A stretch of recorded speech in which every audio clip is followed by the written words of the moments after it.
दिशामि प्रिया सम्यक् ज्ञापयितुं करेण विलसन् मन्दानमन्नेन च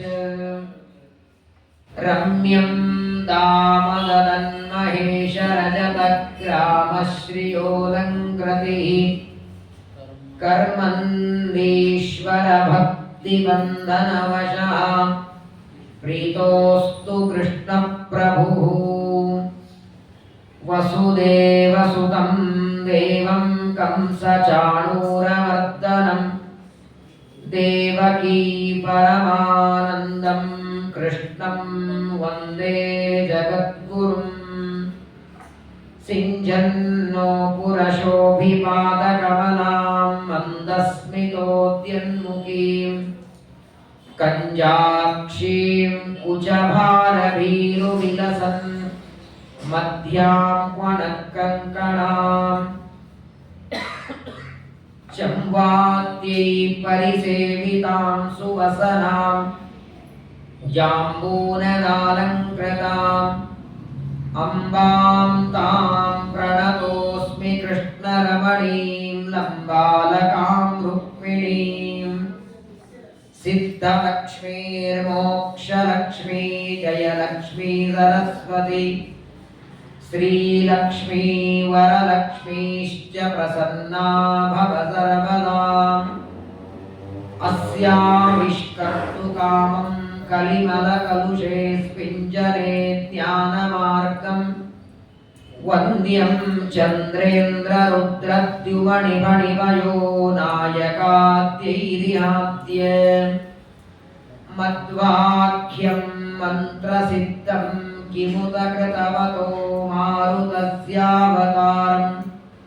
पातारं पारमेष्ट्यं पदमपविपदप्राप्तुरापन्नपुंसाम् धर्मविज्ञानवैराग्यपरमैश्वर्यशालिनः आनन्दतीर्थभगवत्पादान् वन्दे निरन्तरम् नमोऽस्तु तात्विका देवाः विष्णुभक्तिपरायणाः धर्ममार्गे प्रेरयन्तो भवन्तः सर्व एव हि यं प्रौरजन्तमनुपेतमपेतकृत्यं द्वैपायनो विरहकातराजुहाव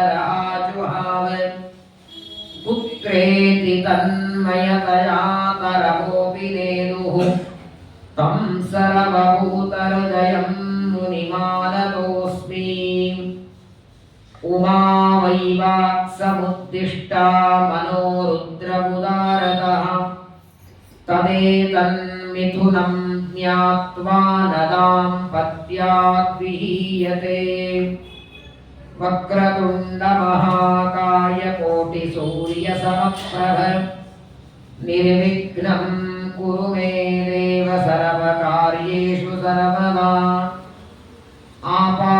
आपादमौलिपर्यन्तं गुरूणामाकृतिं स्मरेत् तेन विघ्नाः प्रणश्यन्ति सिद्ध्यन्ति च मनोरथाः शुभां ध्यायन्ति ये कामान् गुरुदेवप्रसादजान् इतरानात्मपापोत्थान् तेषां विद्या फलिष्यति लौकिकालौकिकलक्षणां व्रतदोहिनीं गुरुवनुग्रहरूपां तां कामधेनुमुपास्महे श्रीगुरुभ्यो नमः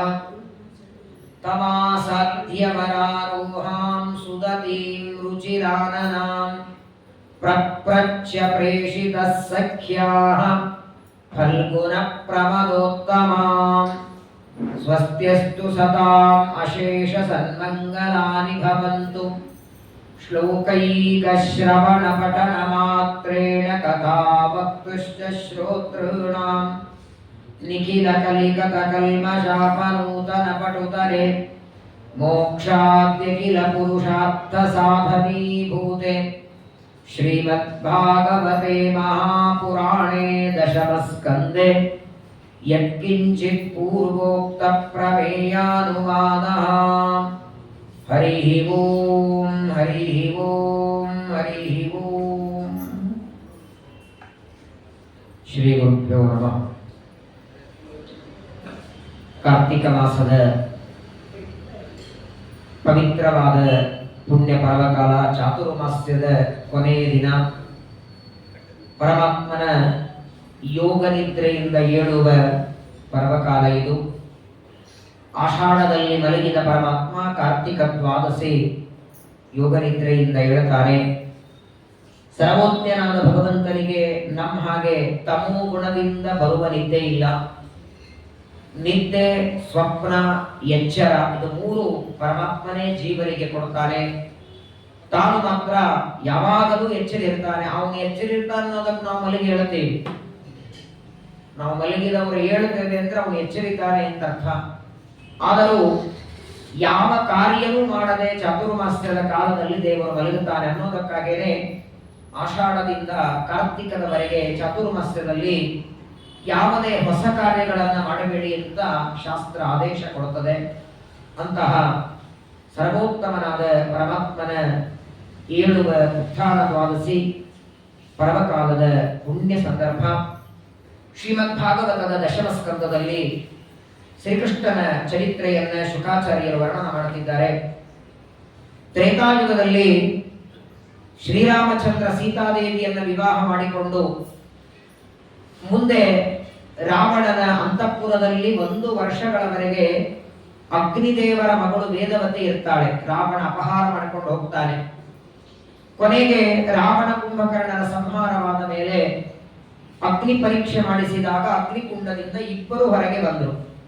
ಒಬ್ಬವಳು ಸೀತೆ, ಇನ್ನೊಬ್ಬವಳು ವೇದವತಿ. ಆಗ ಪರಮಾತ್ಮ ಸರ್ವಜ್ಞ, ತನಗೆಲ್ಲ ಗೊತ್ತಿದೆ ರಾಮನಿಗೆ. ಆದರೂ ಸೀತಾದೇವಿಗೆ ಕೇಳ್ತಾನೆ, ಇವಳು ಯಾರು? ನಿನ್ನ ಜೊತೆಗೆ ನಿನ್ನಂತೆ ಗುಣರೂಪಗಳಿಂದ ಯುಕ್ತರಾದವಳು ಯಾರು ಅಂದಾಗ ಸೀತಾದೇವಿ ಹೇಳ್ತಾಳೆ, ಈ 1 ವರ್ಷಗಳವರೆಗೆ ರಾವಣನ ಅಂತಃಪುರದಲ್ಲಿ ಇದ್ದು ದುಃಖ ಅನುಭವಿಸಿದ್ದು ಇವಳನ್ನ ಪಾಣಿಗ್ರಹಣ ಮಾಡಿಕೋ, ಮದುವೆ ಮಾಡಿಕೋ ಅಂತ ಸೀತಾದೇವಿ ರಾಮಚಂದ್ರನಿಗೆ ಪ್ರಾರ್ಥನೆ ಮಾಡಿಕೊಂಡಾಗ ಪರಮಾತ್ಮ ಹೇಳ್ತಾನೆ, ಏಕಪತ್ನಿ ವ್ರತಸ್ಥೋಹಂ ಅಂದ. ರಾಮಾವತಾರದಲ್ಲಿ ಏಕಪತ್ನಿ ವ್ರತ ಇಟ್ಟುಕೊಂಡಿದ್ದೇನೆ ಅಂತ ಪರಮಾತ್ಮ ಅಂತಾನೆ. ಶುಕಾಚಾರ್ಯರಿಗೆ ಪರೀಕ್ಷಿತ ಕೇಳ್ತಾನೆ, ಒಂದು ಅವತಾರದಲ್ಲಿ ಮಾಡಿದ ವ್ರತವನ್ನ ಇನ್ನೊಂದು ಅವತಾರದಲ್ಲಿ ಯಾಕೆ ಮಾಡಲ್ಲ ದೇವರು? ವ್ರತ ಅಂದ್ಮೇಲೆ ಯಾವಾಗಲೂ ಮಾಡ್ಬೇಕಲ್ಲ, ಎಲ್ಲಾ ಕಡೆಗೆ ವ್ರತ ಅಲ್ವೇ? ಚಾತುರ್ಮಾಸ್ಯದ ವ್ರತ ಬೆಂಗಳೂರಲ್ಲಿದ್ರೆ ಮಾತ್ರ. ನಾವು ಬೆಂಗಳೂರಲ್ಲಿದ್ದಾಗ ಏಕಪತ್ನಿ ವ್ರತ ಹೊರಗೋದ್ರೆ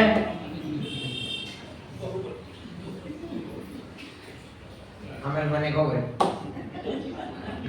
ಬಹುಪತ್ನಿ ತೋರಿಸ್ತಾರೆ. ಏನಿದು ಅಂತ ಕೇಳ್ತಾನೆ. ವ್ರತ ಅಂದ ಮೇಲೆ ಎಲ್ಲಾ ಕಡೆ ಬಂದೆ, ಎಲ್ಲ ಅವತಾರಗಳಲ್ಲಿಯೂ ಏಕಪತ್ನಿ ವ್ರತನೆ ಮಾಡಬೇಕಾಗಿದ್ದು ಎಷ್ಟು ವಿರುದ್ಧ. ಶ್ರೀರಾಮನಾಗಿ ಆದರ್ಶಪ್ರಾಯನಾಗಿ ಒಬ್ಬಳನ್ನೇ ವಿವಾಹ ಮಾಡಿಕೊಂಡು ಇನ್ನೊಂದು ಹೆಣ್ಣನ್ನು ನೋಡಲಿಲ್ಲ. ಆದರೆ ಕೃಷ್ಣಾವತಾರದಲ್ಲಿ ಮಾತ್ರ 16,108 ಜನರನ್ನ ಕೃಷ್ಣ ವಿವಾಹ ಮಾಡಿಕೊಳ್ತಾನಲ್ಲ, ಇದರ ಹಿನ್ನೆಲೆ ಏನು ಅಂತ ಪರೀಕ್ಷಿತ ರಾಜರು ಶುಕಾಚಾರ್ಯರಿಗೆ ಪ್ರಶ್ನೆಯನ್ನು ಕೇಳ್ತಾರೆ. ಅದಕ್ಕೆ ಶುಕಾಚಾರ್ಯರು ಉತ್ತರ ಕೊಡ್ತಾರೆ, ಕೃಷ್ಣಾವತಾರದಲ್ಲಿ ಯಾವ ಸ್ತ್ರೀಯರನ್ನ ವಿವಾಹ ಆಗಬೇಕು ಈ ಸಂಕಲ್ಪ ರಾಮಾವತಾರಕ್ಕಿಂತ ಮೊದಲೇ ಆದದ್ದು. ದೇವರು ಯಾವ ಯುಗದಲ್ಲಿ ಏನು ಕೆಲಸ ಮಾಡಬೇಕನ್ನೋದು ಆ ಅವತಾರಕ್ಕಿಂತ ಮೊದಲು ಸಂಕಲ್ಪ ಅಲ್ಲ, ಯುಗಗಳ ಹಿಂದೆನೆ ಡಿಸೈಡ್ ಆಗಿ ಹೋಗ್ತದೆ. ಕೃತಯುಗ, ತ್ರೇತಾಯುಗ, ದ್ವಾಪರ ಯುಗ, ಕಲಿಯುಗ, ಯಾವ ಯುಗದಲ್ಲಿ ಯಾವ ತಂದೆ ತಾಯಿಗಳಿಂದ ಎಷ್ಟೊತ್ತಿಗೆ ಎಲ್ಲಿ ಅವತಾರ ಮಾಡಬೇಕು, ಎಲ್ಲಿರಬೇಕು, ಎಲ್ಲಿ ಆಟ ಆಡಬೇಕು, ಎಷ್ಟು ಜನರ ವಿವಾಹ ಆಗಬೇಕು, ಎಲ್ಲವೂ ಭಗವಂತನ ಸತ್ಯ ಸಂಕಲ್ಪದಂತೆ ಅನಾದಿ ಕಾಲದ ನಿರ್ಣಯ ಇದೆಲ್ಲ ಅನ್ನೋದಕ್ಕಾಗೇನೆ ಪರಮಾತ್ಮ ಆ ಎಲ್ಲ ಸ್ತ್ರೀಯರನ್ನ ವಿವಾಹ ಮಾಡಿಕೊಳ್ತಾನೆ. ಕೃಷ್ಣಾವತಾರದಲ್ಲಿ ವಿವಾಹ ಮಾಡಿಕೊಂಡ ಸ್ತ್ರೀಯರಲ್ಲಿ 3 ಭಾಗ ಇದೆ. ಸಾಕ್ಷಾತ್ ಲಕ್ಷ್ಮಿ, ಲಕ್ಷ್ಮೀದೇವಿಯ ಅಂಶ, ಲಕ್ಷ್ಮೀದೇವಿಯ ಆವೇಶ. ಅಂಶಕ್ಕೂ ಆವೇಶಕ್ಕೂ ಮತ್ತೆ ವ್ಯತ್ಯಾಸ ಇದೆ. ಅಂಶದಲ್ಲಿ ಇರುವಷ್ಟು ಶಕ್ತಿ ಆವೇಶದಲ್ಲಿ ಇರಲ್ಲ ಅನ್ನೋದಕ್ಕಾಗೇನೆ ಸಾಕ್ಷಾತ್ ಲಕ್ಷ್ಮಿ ರುಕ್ಮಿಣಿ ಸತ್ಯಭಾಮಾದೇವಿಯಲ್ಲಿ, ಜಾಂಬವತಿ, ನೀಲಾ, ಭದ್ರ, ಕಾಲಿಂದಿ, ಮಿತ್ರವಿಂದ, ಲಕ್ಷಣ ಇವರಲ್ಲಿ ಲಕ್ಷ್ಮೀದೇವಿಯ ಆವೇಶ. ಮುಂದೆ 16,100 ಜನರಲ್ಲಿ ಅಂಶ ಅನ್ನೋದಕ್ಕಾಗಿಯೇ ತಾರತಮ್ಯದಲ್ಲಿ ಇವರು ಗರುಡಶೇಷ ರುದ್ರರ ನಂತರದಲ್ಲಿ ಷಣ್ಮಹಿಷಿಯರು ಅಂತ ಇವರನ್ನ ಕರೀತಾರೆ. ಹೀಗೆ ಪರಮಾತ್ಮ ಮೊದಲೇ ಸಂಕಲ್ಪ ಮಾಡಿದಂತೆ ಇನ್ನೊಂದು ಮಾತನ್ನ ಶ್ರೀಮದ್ ಆಚಾರ್ಯ ಹೇಳ್ತಾರೆ, ಪ್ರಾಯ ಹೆಣ್ಣು ಎಂದು ಗಂಡಾಗುವುದಿಲ್ಲ. ಪುಂಸಾಂ ಸ್ತ್ರೀತ್ವಂ ಭವೇತ್ ಕ್ವಾಪಿ ತಥಾಪ್ಯಂತೆ ಪುಮಾನ್ ಭವೇತ್ ಸ್ತ್ರೀಣಾಂ ನೈವ ಹಿ ಪುಂಸತ್ವಂ ಬಲವತ್ ಕಾರಣೈರಪಿ ಅಂತ ಶ್ರೀಮದಾಚಾರ್ಯರು ತಾತ್ಪರ್ಯದಲ್ಲಿ ಹೇಳ್ತಾರೆ. ಈ 16,100 ಜನ ಮೂಲ ರೂಪದಲ್ಲಿ ಗಂಡಸರಿವರೆಲ್ಲ, ಮೂಲ ರೂಪ ಗಂಡ ದೇಹ ಇವರೆಲ್ಲ ಅಗ್ನಿಯ ಮಕ್ಕಳು. ರುಕ್ಮಿಣಿ ಸತ್ಯಭಾಮಾದೇವಿಯರು ಸಾಕ್ಷಾತ್ ಪರಲಕ್ಷ್ಮಿ ಅವತಾರ, ಷಣ್ಮಹಿಷಿಯರಲ್ಲಿ ಲಕ್ಷ್ಮೀದೇವಿ ಆವೇಶ. ಆದರೆ ಉಳಿದವರು ಮಾತ್ರ 16,100 ಜನ ಮೂಲದಲ್ಲಿ ಹೆಣ್ಣು ಮಕ್ಕಳಲ್ಲ, ಅವರು ಗಂಡು ಮಕ್ಕಳು, ಅಗ್ನಿದೇವರ ಮಕ್ಕಳು. ಅಗ್ನಿದೇವರ ಮಕ್ಕಳಾದ ಅವರು ವಾಯುದೇವರನ್ನು ಕುರಿತು ತಪಸ್ಸು ಮಾಡುತ್ತಾರೆ, ವಾಯುದೇವರಿಗೆ ಪ್ರಾರ್ಥನೆ ಮಾಡುತ್ತಾರೆ. ದೇವರಿಗೆ ಹತ್ರ ಆಗಬೇಕು, ನಾವು ಹೇಗೆ ಸಾಧ್ಯ? ಹತ್ರ ಆಗೋದಕ್ಕೆ ಧ್ಯಾನ ಮಾಡಿ, ಜಪ ಮಾಡಿ, ಪಾರಾಯಣ ಮಾಡಿ, ಬೇರೆ ಉಪಾಯದಿಂದ ದೇವರ ಹತ್ರ ಆಗಬಹುದು. ಅಷ್ಟ ಹತ್ರ ಅಲ್ಲ, ನಮ್ಮನ್ನ ಪರಮಾತ್ಮ ಪಕ್ಕದಲ್ಲಿ ಕೂರಿಸ್ಕೋಬೇಕು, ಅವನ ಕೈ ಹಿಡಿದು ಅವನ ಜೊತೆಗೆ ಓಡಾಡಬೇಕು. ಅದು ಒಂದರಿಂದ ಸಾಧ್ಯ ಅಂದ್ರು ವಾಯುದೇವರು. ನೀವೇನಾದರೂ ಮಡದೆ ಅಂತ ಆದ್ರೆ, ದೇವರ ಹೆಂಡತಿ ಅಂತ ಆದ್ರೆ ಅವನ ಜೊತೆ ಓಡಾಡಬಹುದು. ಹಾಗಾದ್ರೆ ನಮಗೆ ಹೆಣ್ಣಿನ ಜನ್ಮ ಬರೋ ಹಾಗೆ ಮಾಡಿ ಕೇಳ್ಕೊಳ್ತಾರೆ.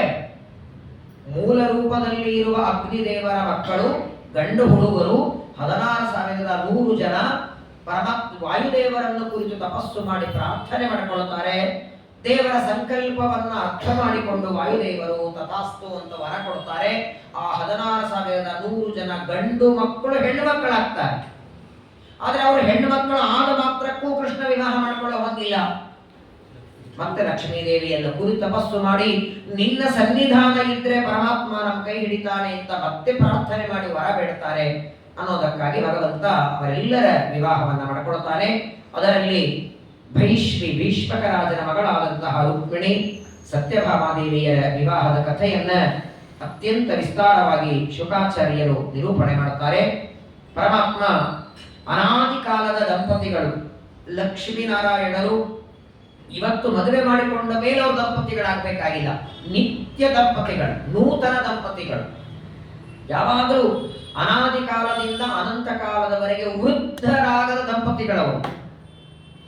ಪರಮಾತ್ಮನ ಕೂದಲು ಬೆಳ್ಳಗಾಗುವುದಿಲ್ಲ, ಲಕ್ಷ್ಮೀದೇವಿಯ ಕೂದಲು ಬೆಳ್ಳಗಿಲ್ಲ, ಮುಪ್ಪು ಇಲ್ಲ, ಆಕಳಿಕೆ ಬೇಸರಿಕೆ ತೂಕಡಿಕೆಗಳಿಲ್ಲ. ಅನಾದಿ ಕಾಲದಿಂದ ಅನಂತ ಕಾಲದವರೆಗೆ ಏಕಪ್ರಕಾರವಾಗಿರುವ ದಂಪತಿಗಳು. ಆದರೆ ಹಾಗಾದರೆ ನಿತ್ಯ ದಂಪತಿಗಳು ಯಾಕೆ ಪದೇ ಪದೇ ಭೂಮಿಯಲ್ಲಿ ಬಂದು ವಿವಾಹ ಮಾಡಿಕೊಳ್ಳುತ್ತಾರೆ? ಅದಕ್ಕೂ ಕಾರಣ ನಮ್ಮಂತಹ ಮಾನವರಿಗೆ ವಿವಾಹ ಭಾಗ್ಯ ಸಿಗಲಿ. ಕನ್ನಡಿಯಲ್ಲಿ ನಮ್ಮ ಮುಖ ಚೆನ್ನಾಗಿ ಕಾಣಬೇಕು ಅಂದ್ರೆ ಕನ್ನಡಿಗೆ ಅಲಂಕಾರ ಮಾಡೋದಲ್ಲ, ಮುಖ ಪಡ್ಕೊಂಡ್ರೆ ಸಾಕು. ಕನ್ನಡಿಯೊಳಗೆ ಕಾಣೋದು ಪ್ರತಿಬಿಂಬ. ಹಾಗಾದ್ರೆ ಬಿಂಬಕ್ಕೆ ಅಲಂಕಾರ ಮಾಡಿಕೊಂಡಾಗ ಪ್ರತಿಬಿಂಬ ಚೆನ್ನಾಗಿ ಕಾಣುವಂತೆ ಬಿಂಬರಾದ ಭಗವಂತನ ಮದುವೆ ಕಥೆ ಕೇಳಿದರೆ ಪ್ರತಿಬಿಂಬರಾದ ನಮಗೆಲ್ಲ ಮದುವೆಯ ಭಾಗ್ಯ ಕೊಡುತ್ತಾನೆ ಅನ್ನೋದಕ್ಕಾಗಿ ಮೇಲಿಂದ ಮೇಲೆ ಪರಮಾತ್ಮ ವಿವಾಹವನ್ನು ಮಾಡಿಕೊಳ್ತಾನೆ.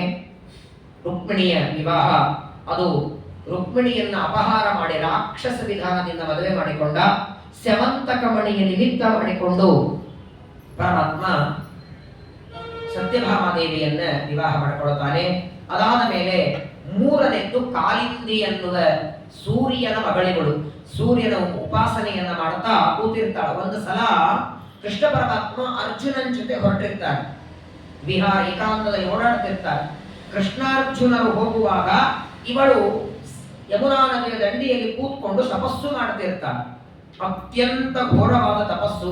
ಪರಮಾತ್ಮ ಅರ್ಜುನನಿಗೆ ಕೇಳುತ್ತಾನೆ, ಅಲ್ಲಿ ಯಾರು ಕೂತಿದ್ದಾರೆ ನೋಡು, ಅವಳಿಗೆ ಏನ್ ಬೇಕು ಕೇಳ್ಕೊಂಡು ಬಾ ಅಂತ. ಪ್ರಪ್ರಚ್ಛ ಪ್ರೇಷಿತ ಸಂಧ್ಯಾಂ ಫಲ್ಗುಣ ಪ್ರಮದೋತ್ತಮಾಂ. ಕೃಷ್ಣ ಪರಮಾತ್ಮ ನೋಡಿ, ಈ ಎಲ್ಲ ಮದುವೆಗಳು ಹೇಗಾಗಿದೆ. ಒಂದು ಮದುವೆ ಆಗಬೇಕಾದ್ರೆ ಮನೆ ಸುಣ್ಣ ಬಣ್ಣ ಮಾಡಿ, ಗಾಂಧರ ಹಾಕಿ, ಆಚಾರ ಕರೆದು, ಅಡಿಗೆಯವರು ಕರೆದು, ಹಾಲ್ ಬುಕ್ ಮಾಡಿ, ಊದವರು ಬಾರಿಸೋರು ತಗೊಳ್ಳೋರು, ಇಲ್ಲಿ ಯಾರೂ ಇಲ್ಲ. 16,100 ಜನರ ಮದುವೆಯಲ್ಲಿ ಯಾವ ಕಲ್ಯಾಣ ಮಂಟಪ ಇಲ್ಲ, ಪುರೋಹಿತರಿಲ್ಲ, ಆಚಾರ್ಯರಿಲ್ಲ. ಅಷ್ಟೇ ಯಾಕೆ ಪುಣ್ಯಾಹವಾಚನ ಕೂಡೋದಕ್ಕೆ ವಸುದೇವ ದೇವಕಿಯರಿಲ್ಲ, ನಂದ ಯಶೋಧೆಯರಿಲ್ಲ. ತಿಳಿಯದೋರಿ ನಾಟ ಚಿತ್ರವಾದ ಲೀಲೆಗಳ ತೋರಿಸ್ತಾ ಇದು ನೋಡಿ ಹೇಗಿದೆ. ಕಾಲಿಂದಿಯ ಮದುವೆ ನೋಡಿ, ಅರ್ಜುನನಿಗೆ ಕಳಿಸಿದಂತೆ ವಿಹಾರ ಓಡಾಡುವಾಗ ಅಂದ್ರೆ ಯಾರೋ ತಪಸ್ಸು ಮಾಡಿದ್ರೆ ಏನು ಬೇಕು ಕೇಳ್ಕೊಂಬ ಅಂತ ಅರ್ಜುನ ಬಂದು ಕೇಳ್ತಾರೆ, ಕಾತ್ವಂ ಕಸ್ಯಾದಿ ಶುಶ್ರೋಣಿ ಕುತೋ ಮಾ ಕಿಂಚಿಕಿರಿಷಸಿ, ಯಾರಪ್ಪ ನೀನು, ಏನು ಬೇಕಾಗಿದೆ, ಯಾಕಿಷ್ಟ ಘೋರವಾಗಿ ತಪಸ್ಸು ಮಾಡ್ತಾ ಇದ್ದೆ ಅಂತ ಅರ್ಜುನ ಬಂದು ಕೇಳಿದಾಗ ತಪಸ್ಸು ಮಾಡುವವಳು ಕಣ್ಣು ತೆಗೆದು ಹೇಳ್ತಾಳೆ, ಅಹಂ ದೇವಸ್ಯ ಸವಿತುಃ ಹಿತಾಪತಿ ಮೈಚ್ಛತಿ ವಿಷ್ಣುಂ ವರೆಣ್ಯಂ ವರದಂ ತಪಃಪರ್ಮಮಾಸ್ಥಿತಾಃ. ಹೇಳಿದ್ದು, ನಾನು ಸೂರ್ಯನ ಮಗಳು, ನನ್ನ ಹೆಸರು ಕಾಲಿಂದಿ ಅಂತ, ಕೃಷ್ಣ ಪರಮಾತ್ಮನೇ ನನ್ನನ್ನ ವಿವಾಹ ಆಗಬೇಕು ಅಂತ ತಪಸ್ಸು ಮಾಡುತ್ತಿದ್ದೇನೆ ಅಂತ ಅರ್ಜುನನ ಮುಂದೆ ಹೇಳ್ತಾಳೆ. ಅರ್ಜುನ ಬಂದು ಕೃಷ್ಣನಿಗೆ ಹೇಳ್ದ, ನಿನ್ನನ್ನೇ ವಿವಾಹ ಮಾಡಿಕೊಳ್ಳಬೇಕು ಅಂತ ತಪಸ್ಸು ಮಾಡುತ್ತಿದ್ದಾಳೆ ಎಂದಾಕ್ಷಣ ಪರಮಾತ್ಮ ಅವಳನ್ನ ಕರ್ಕೊಂಡು ಬರ್ತಾನೆ. ವಿವಾಹ ಮಾಡಿಕೊಂಡ, ಕಳಿಸಿಬಿಟ್ಟ ದ್ವಾರಕಾಪಟ್ಟಣಕ್ಕೆ. ಅಂದ್ರೆ ವಾಕಿಂಗ್ ಮಾಡಬೇಕಾದ್ರೂ ಸ್ವಲ್ಪ ತನ್ನ ಕೈಯೊಳಗೆ ಒಂದು 8 ಮಂಗಲಸೂತ್ರ ಇಟ್ಕೊಂಡಿದ್ದೆ, ಯಾರ ಕೇಳಿದ್ರೆ ಕಟ್ಟೋದು ಕಳಿಸ್ಕೊಡ್ದಂತೆ. ಕಲ್ಯಾಣ ಮಂಟಪ, ಮುಹೂರ್ತ, ಆಚಾರ ಏನ್ ಮಾಡ್ತಲೇ ಕೆಡಿಸ್ಕೊತಿರ್ಲಿ. ಹಿಂಗಾಗಿ ಇವೆಲ್ಲ ಮದುವೆಗಳು. ಅವಳು ತಪಸ್ಸು ಮಾಡುತ್ತಿದ್ದಾಳೆ, ಆಯ್ತು, ಆಮೇಲೆ ಬಾ ಆಚಾರ ಹುಡ್ಕೋಣ, ಕಲ್ಯಾಣ ಮಂಟಪ ಏನಿಲ್ಲ. ಆಗಿಂದ ವಿವಾಹ ಮಾಡ್ಕೊಳ್ತಾನೆ. ಆ ವಿವಾಹಕ್ಕೆ ಯಾರಿದ್ದಾರೆ? ಅರ್ಜುನ, ಅಲ್ಲಿರುವಂತಹ 4 ಜನ ಅವ್ರ ಅಕ್ಷತ ಹಾಕ್ತಾರೆ ಮದುವೆ. ಅಲ್ಲಿ ಎಲ್ಲ ಅಕ್ಷತ ಇಲ್ಲ, ಏನಿಲ್ಲ. ಆಯ್ತು, ನಿನ್ನ ಹೆಂಡತಿಯನ್ನು ಕೊಡಿಸ್ಬಿಟ್ಟ ಅವಳ. ರುಕ್ಮಿಣಿ, ಜಾಂಬವತಿ, ಸತ್ಯಭಾಮ, ಕಾಲಿಂದಿ, ಅದಾದ ಮೇಲೆ ಮಿತ್ರವಿಂದ, ಭದ್ರ ಇವೆಲ್ಲರನ್ನ ವಿವಾಹ ಮಾಡಿಕೊಳ್ತಾನೆ. ವಿಶೇಷವಾಗಿ ಪರಮಾತ್ಮನ ಆರಾಧನೆಯನ್ನ ಮಾಡಿದವರು ಇವರೆಲ್ಲ ವಿಂದಾನುವಿಂದವು ಆಮಂತ್ಯವು ದುರ್ಜಯೋ ಅನುಶನಾಗನವು ಸ್ವಯಂವರೇ ಸ್ವಹಿನಿಂ ಕೃಷ್ಣಾಯಾಮ ಅನ್ಯದೇಶಿತ. ವಿಂದ ಮತ್ತು ಅನುವಿಂದ ಅನ್ನುವ ಇಬ್ಬರು ಅವರಿಗೆ ತಂಗಿ ಒಬ್ಬಳಿರ್ತಾಳೆ, ಮಿತ್ರವಿಂದ. ಅವಳನ್ನ ಸ್ವಯಂವರದಲ್ಲಿ ಇಡುತ್ತಾನೆ. ಸ್ವಯಂವರದಲ್ಲಿ ಯಾರು ಬೇಕಾದರೂ ತಂದು ಅವಳನ್ನು ಗೆದ್ದುಕೊಂಡು ಹೋಗಬಹುದು. ಕೃಷ್ಣ ಪರಮಾತ್ಮ ಅವರನ್ನು ಗೆದ್ದು ಅವಳನ್ನು ವಿವಾಹ ಮಾಡಿಕೊಳ್ತಾನೆ. ಅನಂತರದಲ್ಲಿ ನೀಲಾದೇವಿಯನ್ನು ವಿವಾಹ ಮಾಡಿಕೊಳ್ತಾನೆ. ನೀಲಾದೇವಿ ಇವಳು ನಗ್ನಜಿತ್ ರಾಜನ ಮಗಳು. ಆ ನಗ್ನಜಿತ್ ರಾಜ ಒಂದು ಸ್ವಯಂವರ ಇಟ್ಟಿರ್ತಾನೆ ಮಗಳದು. ಏನು ಸ್ವಯಂವರ ಅಂದ್ರೆ ಅತ್ಯಂತ ಘೋರವಾದ 7 ಗೂಳಿಗಳು, ಭಾರೀ ಪ್ರಚಂಡವಾದ ಗೂಳಿಗಳು.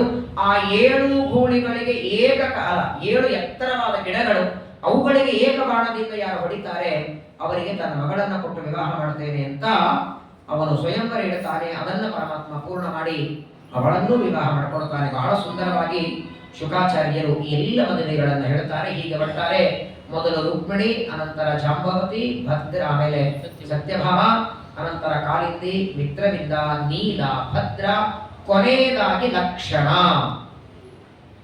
ಈ 8 ಜನ ಅಷ್ಟಮಹಿಷಿಯರು. ರುಕ್ಮಿಣಿ ಸತ್ಯಭಾಮ ಬಿಟ್ರೆ ಷಣ್ಮಹಿಷಿಯರು ಅಂತ ಇವರನ್ನ ಕರೀತಾರೆ. ಇವರೆಲ್ಲರನ್ನ ಪರಮಾತ್ಮ ವಿವಾಹ ಮಾಡಿಕೊಂಡು ದ್ವಾರಕಾಪಟ್ಟಣದಲ್ಲಿ ಇರುವಾಗ ಒಂದು ದಿನ ದ್ವಾರಕಾಪಟ್ಟಣಕ್ಕೆ ಇಂದ್ರದೇವರು ಬರ್ತಾರೆ. ಹೌದು, ಯಾವಾಗಂದ್ರೆ ಇನ್ನು ಕೃಷ್ಣ ಬ್ರಹ್ಮಚಾರಿ ಇದ್ದಾಗೆ, ಉಪನಯನಕ್ಕಿಂತ ಮೊದಲೇ ಆಗಿರ್ತದೆ. ಪರಮಾತ್ಮ ನೀಲಾದೇವಿಯನ್ನ ಮೊದಲೇ ವಿವಾಹ ಮಾಡ್ಕೊಂಡಿರ್ತಾನೆ. ಶಿವ ಪರಮಾತ್ಮ ಯಾವಾಗ ಇವರೆಲ್ಲ ಷಣ್ಮಹಿಷಿಯರ ವಿವಾಹ ಆದ ಮೇಲೆ ಒಂದು ದಿನ ದ್ವಾರಕಾಪಟ್ಟಣಕ್ಕೆ ಇಂದ್ರದೇವರು ಬರ್ತಾರೆ. ಬರುವಾಗಲೇ ಭಯಂಕರವಾಗಿ ನಡುಗುತ್ತಾ ಗಾಬರಿಯಾಗಿ ಬರ್ತಿದ್ದಾರೆ.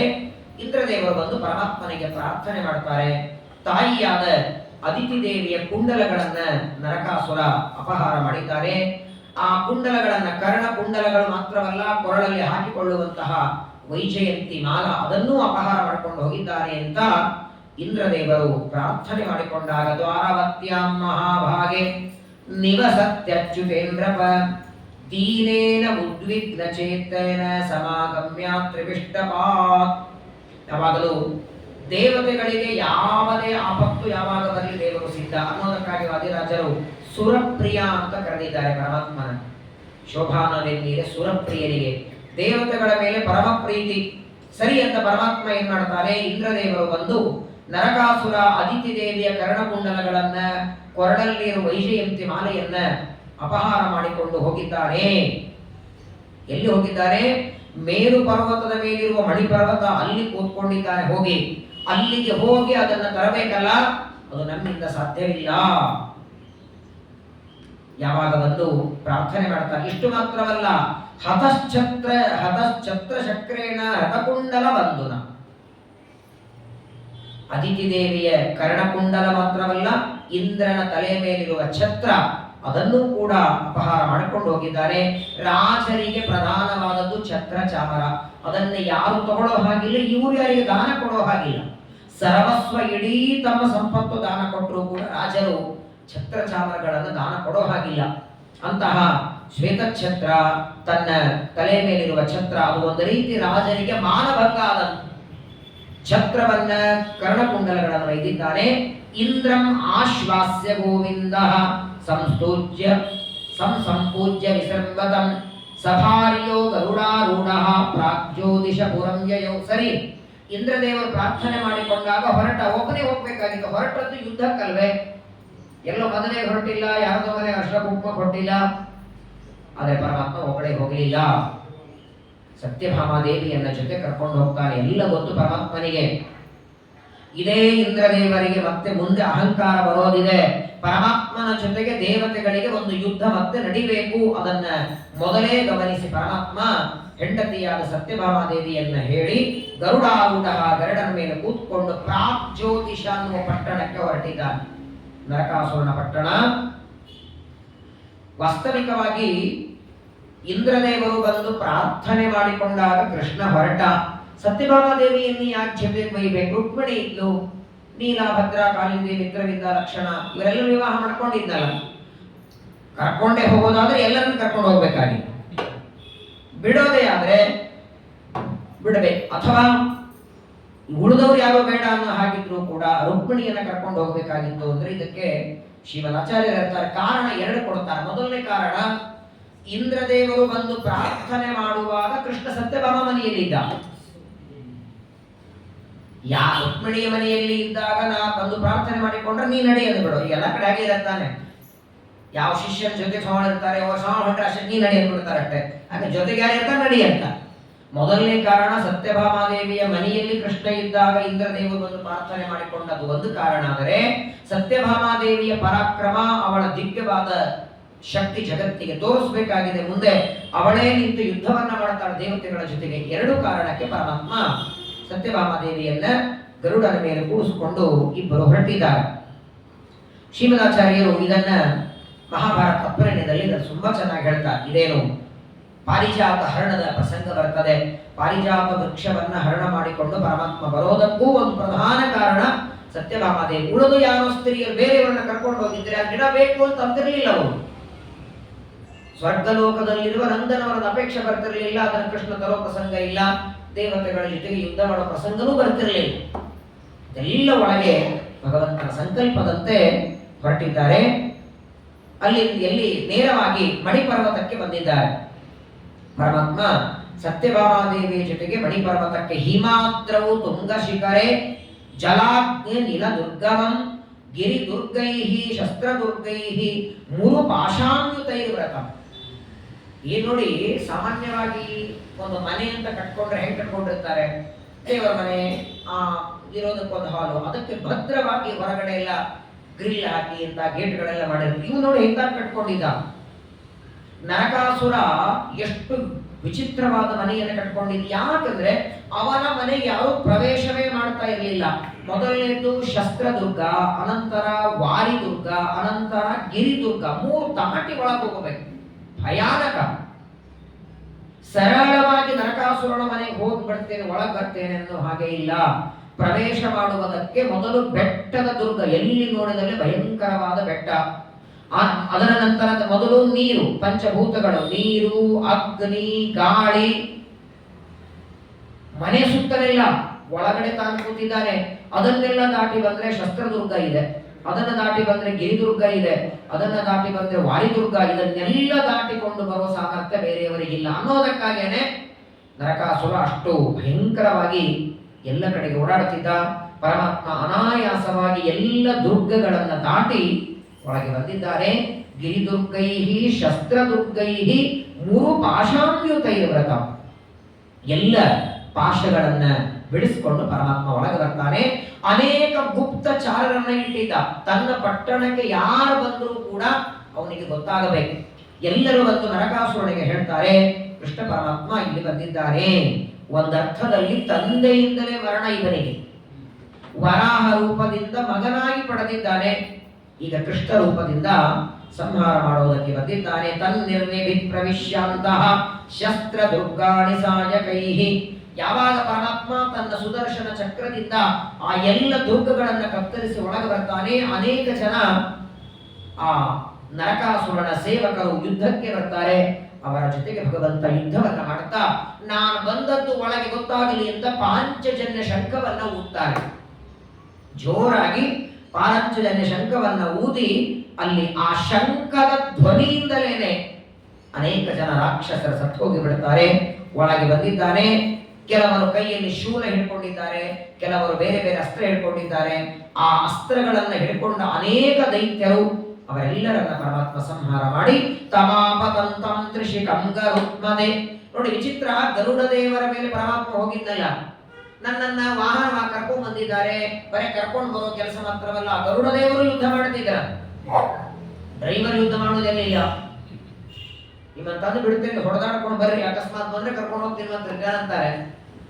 ಪರಮಾತ್ಮನನ್ನ ಕರ್ಕೊಂಡು ಬಂದಿದ್ದಾರೆ ದೇವರ ಜೊತೆಗೆ. ಗರುಡ ದೇವರು ಕೂಡ ಆ ನರಕಾಸುರನ ಸೈನ್ಯದ ಜೊತೆಗೆ ಘನಘೋರವಾದ ಯುದ್ಧ ನಡೆದಿದೆ.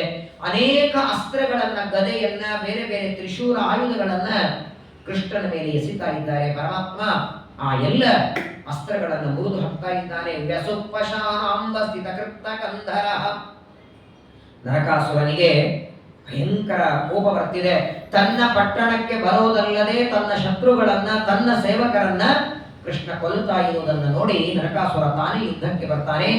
ಆದರೆ ಭಗವಂತನಿಗೆ ನರಕಾಸುರನ ಕೊಲ್ಲೋದು ಬಹಳೊತ್ತಿನ ಕೆಲಸ ಅಲ್ಲ. ದೀಪದ ಸುತ್ತಲೂ ಒಂದು ಹುಳ ಓಡಾಡುತ್ತಿರ್ತದೆ. ಆ ಹುಳ ಅನ್ಕೊಂಡಿರ್ತದೆ ಆಟದ ವಸ್ತು. 2 ರೌಂಡ್ ಹೊಡಿತದೆ, 3ನೇ ರೌಂಡಿಗೆ ದೀಪದ ಮೇಲೆ ಕೂತ್ಕೊಂಡು ಭಸ್ಮ ಆಗುತ್ತೆ. ಹಾಗೆ ದೀಪ ಇದ್ದಂತೆ ಪರಮಾತ್ಮ ಅದರ ಸುತ್ತಲೂ ಓಡಾಡುವ ಹುಳ ಅಂದ್ರೆ ನರಕಾಸುರ.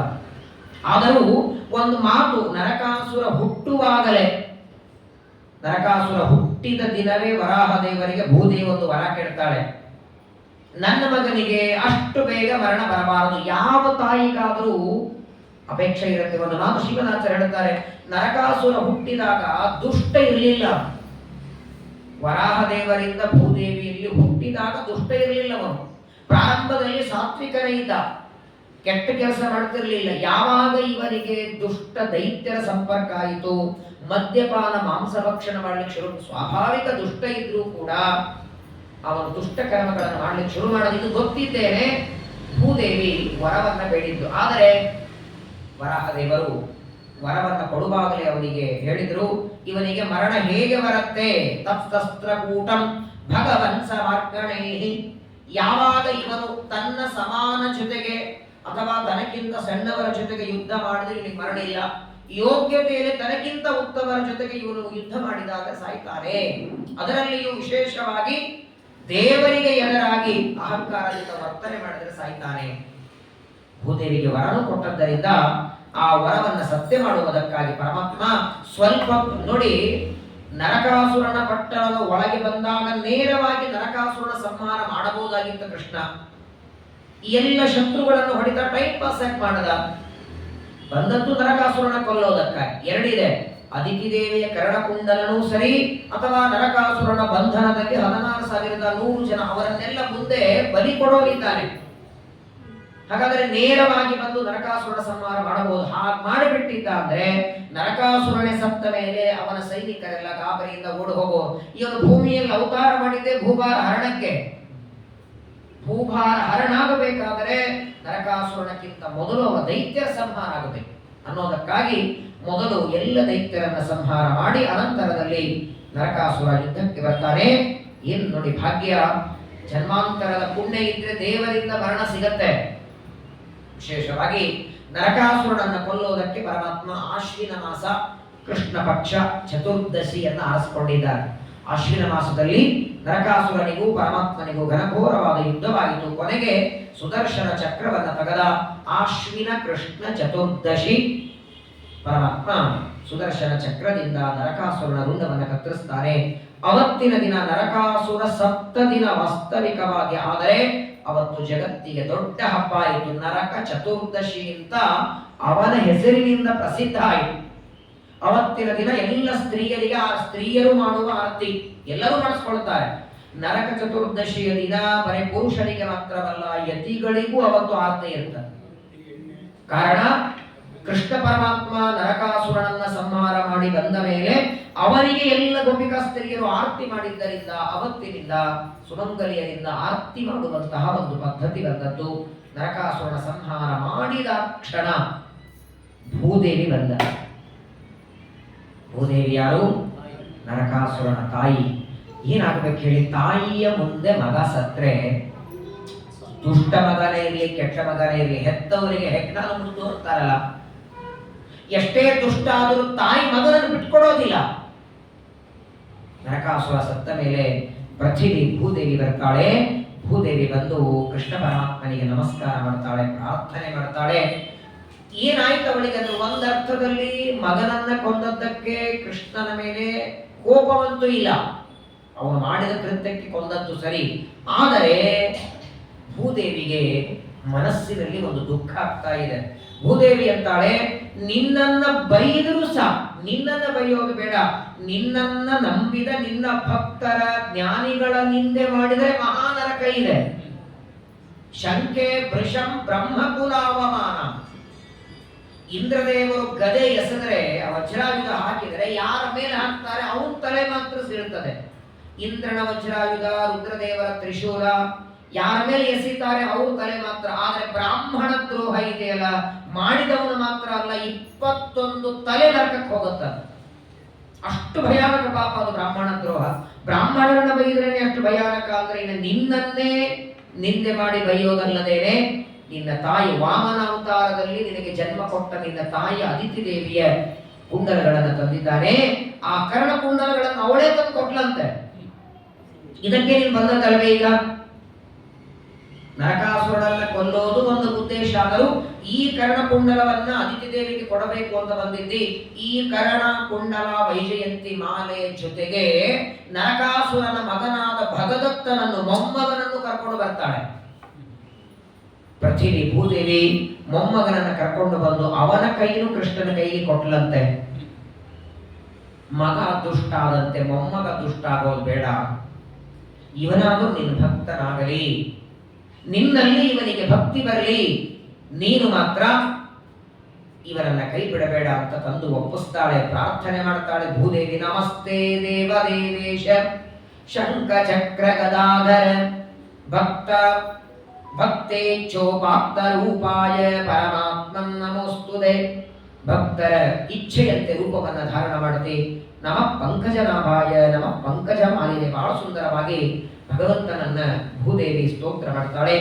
ಪ್ರಪಂಚದೊಳಗೆ ಜನ್ಮ ಮರಣ ಸುಖ ದುಃಖ ಎಲ್ಲವೂ ನಿನ್ನ ಅಧೀನ. ಇವತ್ತು ನನ್ನ ಮಗನನ್ನ ನೀನು ಕೊಂದಿ ಅಂತ ನನಗೆ ದುಃಖ ಇಲ್ಲ. ಯಾಕೆಂದ್ರೆ ಯಾರಿಗೆ ಮರಣ ಬಂದರೂ ಕೂಡ ಅದು ಯಾರಿಂದಲೇ ಸಾಯಿಲಿ, ನಿಮಿತ್ತ ಅಷ್ಟೇ.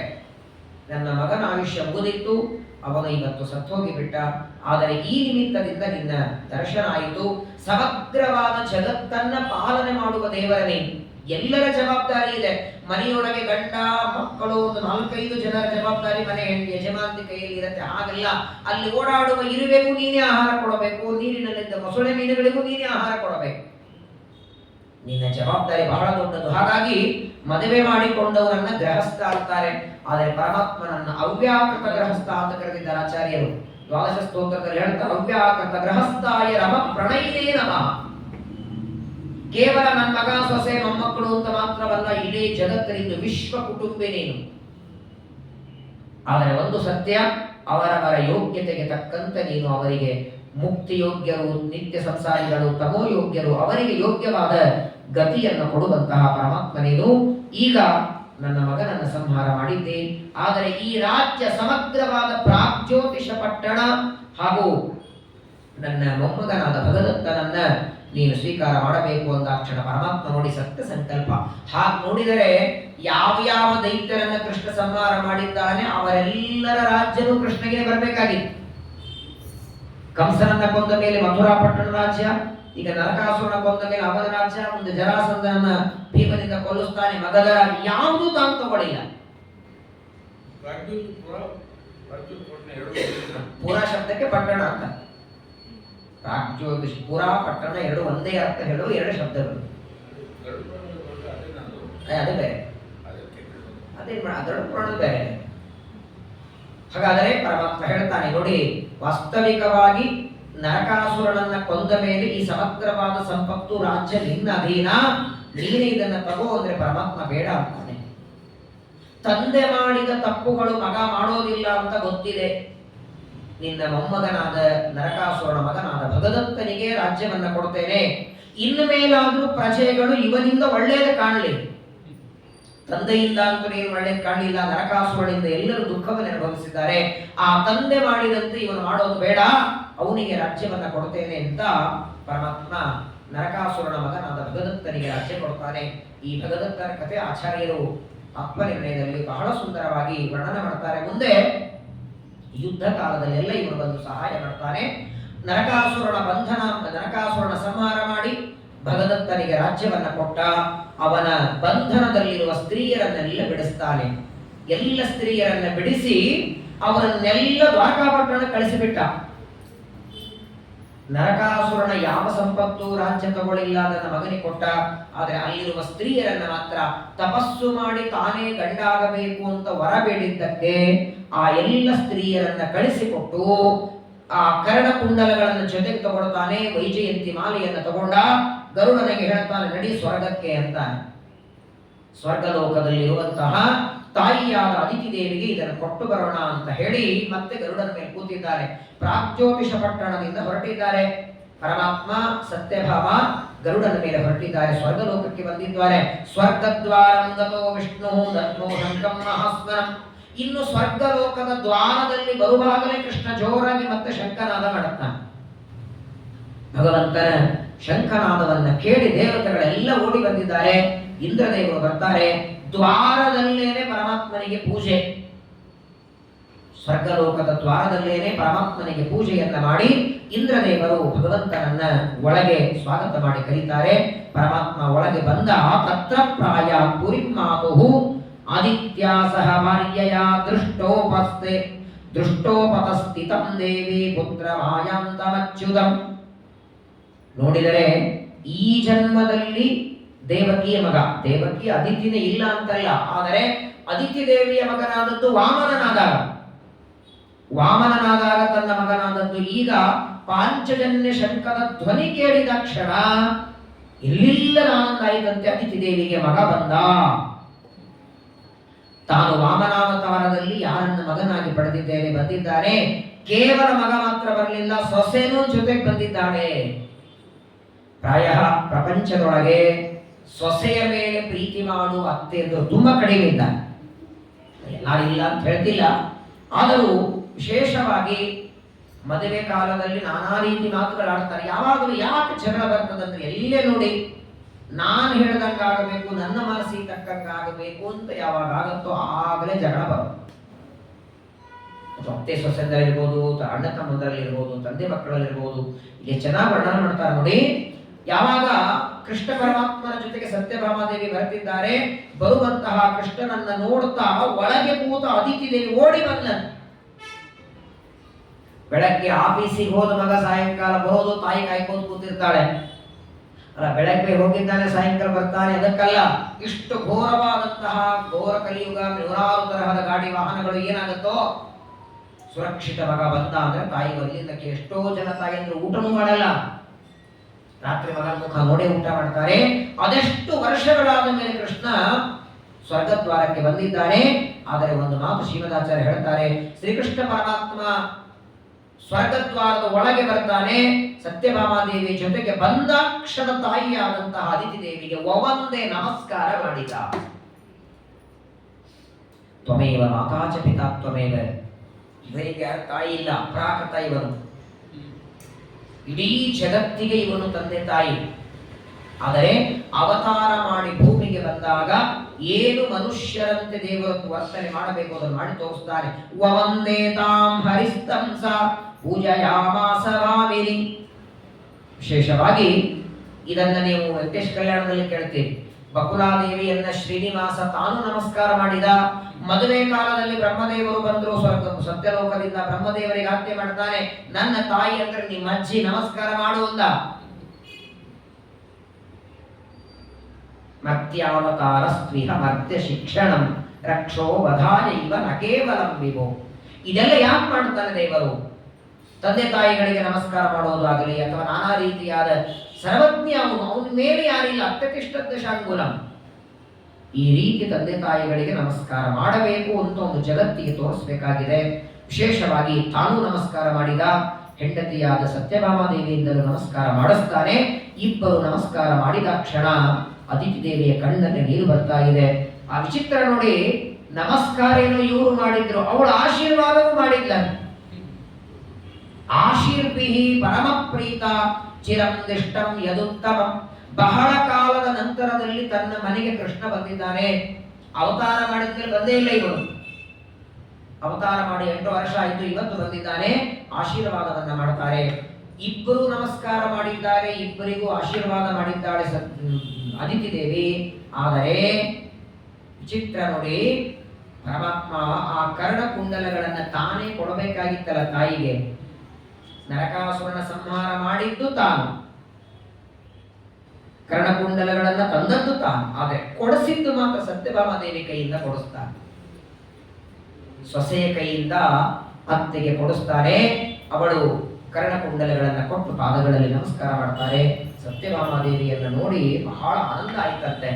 ಪ್ರಾಯ ಮಗನ ಮೇಲೆ ಯಾವ ತಾಯಿಗಾದ್ರೂ ಪ್ರೀತಿ ಇರತ್ತೆ. ತಾನೇ ಜನ್ಮ ಕೊಟ್ಟದ್ದಕ್ಕೆ ಪ್ರೀತಿ ಮಾಡ್ತಾಳೆ, ದೊಡ್ಡದಲ್ಲ. ಮಗನ ಕೈ ಹಿಡಿದು ಬಂದ ಸೊಸೆಯ ಮೇಲೆ ಪ್ರೀತಿ ಮಾಡೋದು ಬಹಳ ದೊಡ್ಡ ಗುಣ. ಇರ್ಲಿ, ನೂರಾರು ಸಮಸ್ಯೆಗಳಿರ್ತವೆ, ಮಾತುಗಳಿರ್ತವೆ, ಎಲ್ಲ ಇರ್ತವೆ, ಅದನ್ನೆಲ್ಲ ತಲೆಗೆ ಹಚ್ಕೊಳ್ಳೋದಲ್ಲ. ಇನ್ನೂ ಒಂದು ಹೆಚ್ಚು ಅಂದ್ರೆ ಮಗನ ಮೇಲೆ ಮಾಡುವ ಪ್ರೀತಿಗಿಂತಲೂ 2 ಪಾಲು ಹೆಚ್ಚು ಸೊಸೆ ಮೇಲೆ ಮಾಡಬೇಕು. ಏನಿದ್ರು ಮಗ ನಿಮ್ಮವನೇ, ನಿಮ್ಮ ರಕ್ತನೇ ಒಳಗಿದೆ. ಎಲ್ಲರನ್ನ ಬಿಟ್ಟು, ತಂದೆ ತಾಯಿಗಳನ್ನ ಬಿಟ್ಟು, ಸರ್ವಸ್ವವನ್ನು ಬಿಟ್ಟು ನಿಮ್ಮ ಮಗನನ್ನೇ ನಂಬಿಕೊಂಡವಳು ಬಂದಿರ್ತಾಳೆ. ನೀವೇ ದೇವರು, ನಿಮ್ಮನೇನೆ ಅವಳಿಗೆ ಮಂದಿರ ಇದ್ದ ಹಾಗೆ. ಇದನ್ನ ಅದಿತಿ ಮಾಡಿ ತೋರಿಸ್ತಾಳೆ. ಏಕಾಂತದಲ್ಲಿ ಕೃಷ್ಣ ಪರಮಾತ್ಮ ಸತ್ಯಭಾಮಾದೇವಿ ಇಬ್ಬರು ಕರ್ಣಕುಂಡಲ ಕೊಟ್ಟದ್ದಾಯಿತು. ಏಕಾಂತದಲ್ಲಿ ಕರ್ಕೊಂಡೋಗ್ತಾಳಂತೆ. ಒಳಗ್ ಬಾ, ಸ್ವಲ್ಪ ಮಾತಾಡಬೇಕು ನಿನ್ ಜೊತೆಗೆ. ಸತ್ಯಭಾಮಾದೇವಿಯನ್ನ ಒಳಗ್ ಕರ್ಕೊಂಡೋಗಿ ಅದಿತಿ ದೇವಿ ವಿಶೇಷವಾಗಿ ಅವರ ಜೊತೆ ಮಾತಾಡ್ತಾಳೆ. ಏನ್ ಪುಣ್ಯ ಮಾಡಿದ್ದೆವ ನೀನು, ನನ್ನ ಮಗನ ಕೈ ಹಿಡಿದಿದೆಯಲ್ಲ. ನತೇಜಸಾನ ವೈರೂಪ್ಯಂ ಕಾಂತೇನ ಸಹಜ ಪ್ರಿಯಂ. ಪ್ರಪಂಚದೊಳಗೆ ಒಂದು ವಸ್ತು ಸುಂದರವಾಗಿದ್ರೆ ಅದು ಎಷ್ಟು ಸುಂದರ ಅಂತ ಹೇಳಬಹುದು, ಅದಕ್ಕೆ ದೃಷ್ಟಾಂತ ಕೊಡಬಹುದು. ಅದಿತಿ ದೇವಿ ಅಂತಾಳೆ, ನಿನ್ನ ಸೌಂದರ್ಯಕ್ಕೆ ದೃಷ್ಟಾಂತವೇ ಇಲ್ಲ ಅಂತಾಳೆ. ಅಪರಿಮಿತ ಸುಂದರಿ ನೀನು, ಮಂಗಳ ರೂಪಳು, ಇಡೀ ಜಗತ್ತನ್ನೇ ಮಂಗಲ ಮಾಡುವಂತಹ ನೀನು. ವಿಶೇಷವಾಗಿ ಪರಮಾತ್ಮನ ಕೈಯನ್ನು ಹಿಡಿದಿದ್ದಿ. ನಿಮ್ಮಿಬ್ಬರಿಗೂ ನನ್ನ ಆಶೀರ್ವಾದ ಇರ್ತದೆ, ಎಂದಿಗೂ ನಿಮಗೆ ಮುಪ್ಪು ಬರೋದು ಬೇಡ ಅಂತ ಆಶೀರ್ವಾದ ಮಾಡಿದ್ದಂತೆ. ಯಾರು? ಅದಿತಿ ದೇವಿ. ನಮಗೂ ಹಿಂಗೆ ಯಾರು ಆಶೀರ್ವಾದ ಮಾಡೋರಿಲ್ಲ ನೋಡಿ. ಅತ್ತೆನೋ ಮಾವನೋ ಯಾರೋ ಹಿಂಗೆ ಆಶೀರ್ವಾದ ಮಾಡಿದ್ರೆ ಬೇಡ ಅಂತೀರಾ?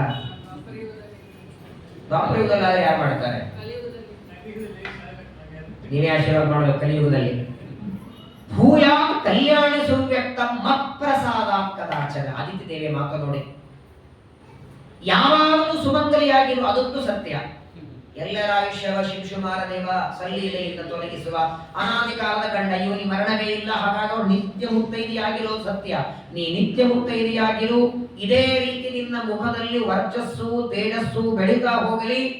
ನಿಮ್ಮಿಬ್ಬರ ದಾಂಪತ್ಯ ಜೀವನದಲ್ಲಿ ಒಡಕು ಜಗಳ ಬರೋದು ಬೇಡ. ನಿಮ್ಮಿಬ್ಬರಿಗೆ ವೈಧವ್ಯ, ನಿನ್ನ ವೈಧವ್ಯ ಬರೋದು ಬೇಡ, ನಿನ್ನ ವೈರೂಪತೆ ಬರೋದು ಬೇಡ, ವೃದ್ಧಾಪ್ಯ ಬರೋದು ಬೇಡ. ಎಲ್ಲ ಆಶೀರ್ವಾದವನ್ನ ಮಾಡಿ ಪರಮಾತ್ಮ ಕೃಷ್ಣ ಪರಮಾತ್ಮ ತಾಯಿಗೆ ಹೇಳ್ತಾರೆ, ನಾವು ಬಂದ ಕೆಲಸ ಆಯಿತು, ಇನ್ನು ಹೊರಡೋಣ ಅಂದ. ಸರಿ, ತಂದೆ ತಾಯಿಗಳ ಹತ್ರ ಮಕ್ಕಳು ಬಂದಾಗ ಹೋಗು ಅಂತ ತಾಯಿನೂ ಅನ್ನಲ್ಲ, ಹೋಗ್ ಬರ್ತೇನೆ ಅಂತ ಮಕ್ಕಳ ಕಾಲು ಹೇಳಲ್ಲ. ಯಾಕಂದ್ರೆ ಏನ್ ಫ್ರೀಡಮ್ ಇರೋದು ಅಲ್ಲೇ ತಾನೆ. ಎಲ್ಲೋ ಓದ್ಲಿಕ್ಕೆ ಹೋದ ಮಗ ತಂದೆ ತಾಯಿ ಮನೆಗೆ ಬಂದ್ರೆ ಒಂದಿನ ಆನಂದ. ಹಾಗಾಗಿ ಅನೇಕ ವರ್ಷಗಳ ಮೇಲೆ ಬಂದಿದ್ದಾನೆ. ಆದರೂ ಪರಮಾತ್ಮ ಅಲ್ಲಿಂದ ಹೊರಟಿದ್ದಾನೆ. ಯಾವಾಗಲೂ ನೋಡಿ ಪ್ರಯಾಣ ಮಾಡುವಾಗ ತಡಿಬಾರದು. ವಿಶೇಷವಾಗಿ ಒಳ್ಳೆ ಕೆಲಸಕ್ಕೆ ಹೋಗುವಾಗ ಎಲ್ಲಿ ಹೋಗ್ತೀರಂತೂ ಕೇಳಬಾರದು. ನಾವೆಲ್ಲ ಪ್ರಯಾಣ ಮಾಡುವಾಗ ಇವರಿಬ್ಬರೇ ಸ್ಮರಣೆ ಮಾಡೋದು. ಪ್ರಯಾಣೇ ಗರುಡಾರೂಢಂ ಪಾರಿಜಾತ ಹರಂ ಹರಿಂ ಸತ್ಯ ಭಾಮಾಯುತಂ ದೇವಂ ಧ್ಯಾಯೇ ಇಷ್ಟಾರ್ಥ ಸಿದ್ಧರೇ. ಸತ್ಯಭಾಮ ಸಹಿತನಾದ ಪರಮಾತ್ಮನನ್ನ ಪ್ರಾರ್ಥನೆ ಮಾಡಿಕೊಂಡು ನಾವು ಪ್ರಯಾಣ ಮಾಡಬೇಕು. ಸಹ ಯಾತಿ ಪುರೋ ಯಾತಿ ಪುರ ಪ್ರೇರಯತೆ ಹರಿ. ಎಷ್ಟು ದೇವರು ಅನುಗ್ರಹ ಮಾಡ್ತಾನೆ. ನಾವೆಲ್ಲೇ ಪ್ರಯಾಣಕ್ಕೆ ಹೊರಡ್ಲಿ, ನಮ್ಮ ಮುಂದೆ ದೇವರಿರ್ತಾನೆ. ಮುಂದೆ ಯಾಕಿರ್ತಾನೆ? ಇದೇ ದಾರಿಯಿಂದ ನನ್ನ ಭಕ್ತ ಬರ್ತಾನೆ, ಇನ್ನು ಮುಂದೆ ಬರುವಾಗ ದಾರಿಯಲ್ಲಿ ಅವನಿಗೆ ಏನು ತೊಂದರೆ ಆಗೋದು ಬೇಡ, ದಾರಿಯೆಲ್ಲ ಕ್ಲಿಯರ್ ಮಾಡ್ತಾ ಮಾಡ್ತಾ ಹೋಗ್ತಾನೆ. ಯಾವ ಊರಿಗೆ ಹೋದ್ರೂ ಹೋಗಿ ಭಗವಂತ ವ್ಯವಸ್ಥೆ ಮಾಡ್ತಾನೆ. ಯತ್ರ ಯಾತಿ ರಘು ಸಂತತಿ ಕೇತುಹು ತತ್ರ ಸಂಪದ ತುಲ ನವಿಪಕ್ತಿ. ವಾಲ್ಮೀಕಿ ರಾಮಾಯಣ ಹೇಳ್ತದೆ. ದೇವರ ಭಕ್ತರು ಜ್ಞಾನಿಗಳು ಎಲ್ಲೇ ಪ್ರಯಾಣ ಮಾಡಲಿ, ಪರಮಾತ್ಮ ವಾಯುದೇವರು ನೀವು ಕರೀರಿ ಬಿಡ್ರಿ, ಅವ್ರು ಬರೋದು ಗ್ಯಾರಂಟಿ.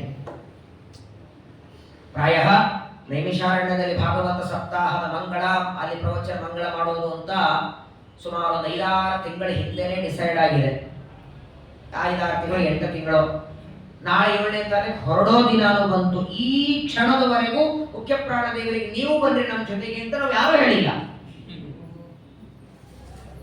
ಅಲ್ಲ, ಅವ್ರೇನ್ರಿ ಬಂದೇ, ಅದು ಬೇಡ, ಅವ್ರು ಬಂದೇ ಬರ್ತಾರ, ಸರಿ, ಅವ್ರು ಯಾವಾಗಲೂ ಒಳಗೆ ಇದ್ದಾರೆ, ಬಂದೇ ಬರ್ತಾರ. ನಮ್ಮ ಕರ್ತವ್ಯ ನಿಮ್ಮ ಸನ್ನಿಧಾನದಲ್ಲಿ ಭಾಗವತ ನಡೆದಿದೆ, ಸಂಘದ ಪ್ರಾಣದೇವರು ಬರಬೇಕು ಅಂತ ನೀವು ಕರೀರಿ ಬಿಡ್ರಿ, ನೀವು ಕರೀರಿ ಬಿಡ್ರಿ, ನಾನು ಜೊತೆಗಿರ್ತೇನೆ ಅಂತ ಬರೇ ಬರೋದಲ್ಲ.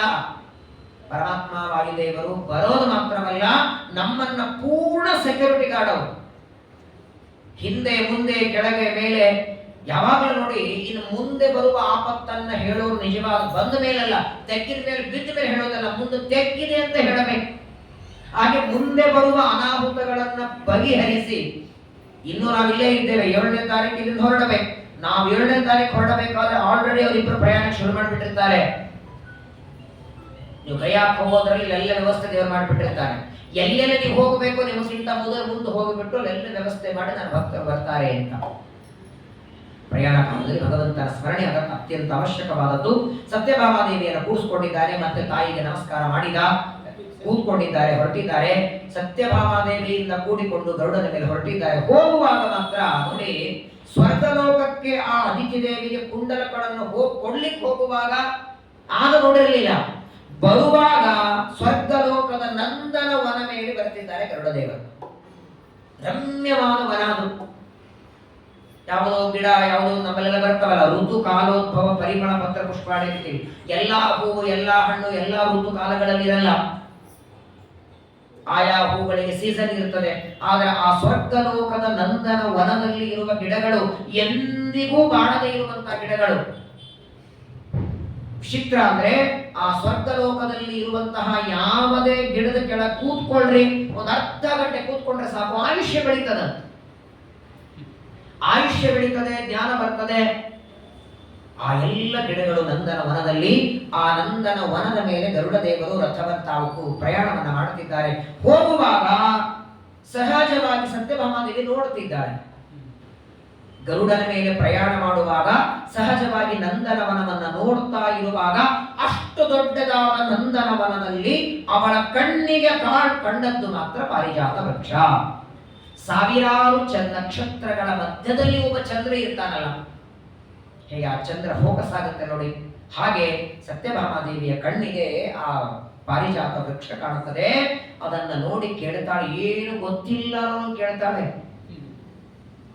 ನಾಟಕನು ಇವರಿಬ್ಬರು ಚೆನ್ನಾಗಿ ಮಾಡ್ತಾರೆ, ಗಂಡ ಹೆಂಡತಿ. ಯಾಮ್ ಯಾಮ್ ಕರೋತಿ ಉರುಧೈವ ಕರೋತಿ ಲೀಲಾಂ ತಾಂ ತಾಂ ಕರೋತಿ ಅನುಪತೇಪಿ ರಮಾದೇವಿ. ಆಚಾರ್ಯರು ಅಪ್ರೇಣದಲ್ಲಿ ಹೇಳ್ತಾರೆ, ದೇವರು ಹೇಗೆ ನಾಟಕ ಮಾಡುತ್ತಾನೆ ಸರಿಯಾಗಿ ಹಾಗೆ ನಾಟಕ ಹೆಂಡತಿ. ಆಮೇಲೆ ಮಗ ರೆಡಿಯಾಗಿದ್ದಾರೆ. ಮುಖ್ಯ ಪ್ರಾಣದೇವರು ಲಂಕಾಪಟ್ಟಣಕ್ಕೆ ಬಂದಾಗ ಸೀತಾದೇವಿ ಎಲ್ಲಿದ್ದು ಅಂತ ಗೊತ್ತಿರಲಿಲ್ಲ ಅವರಿಗೆ.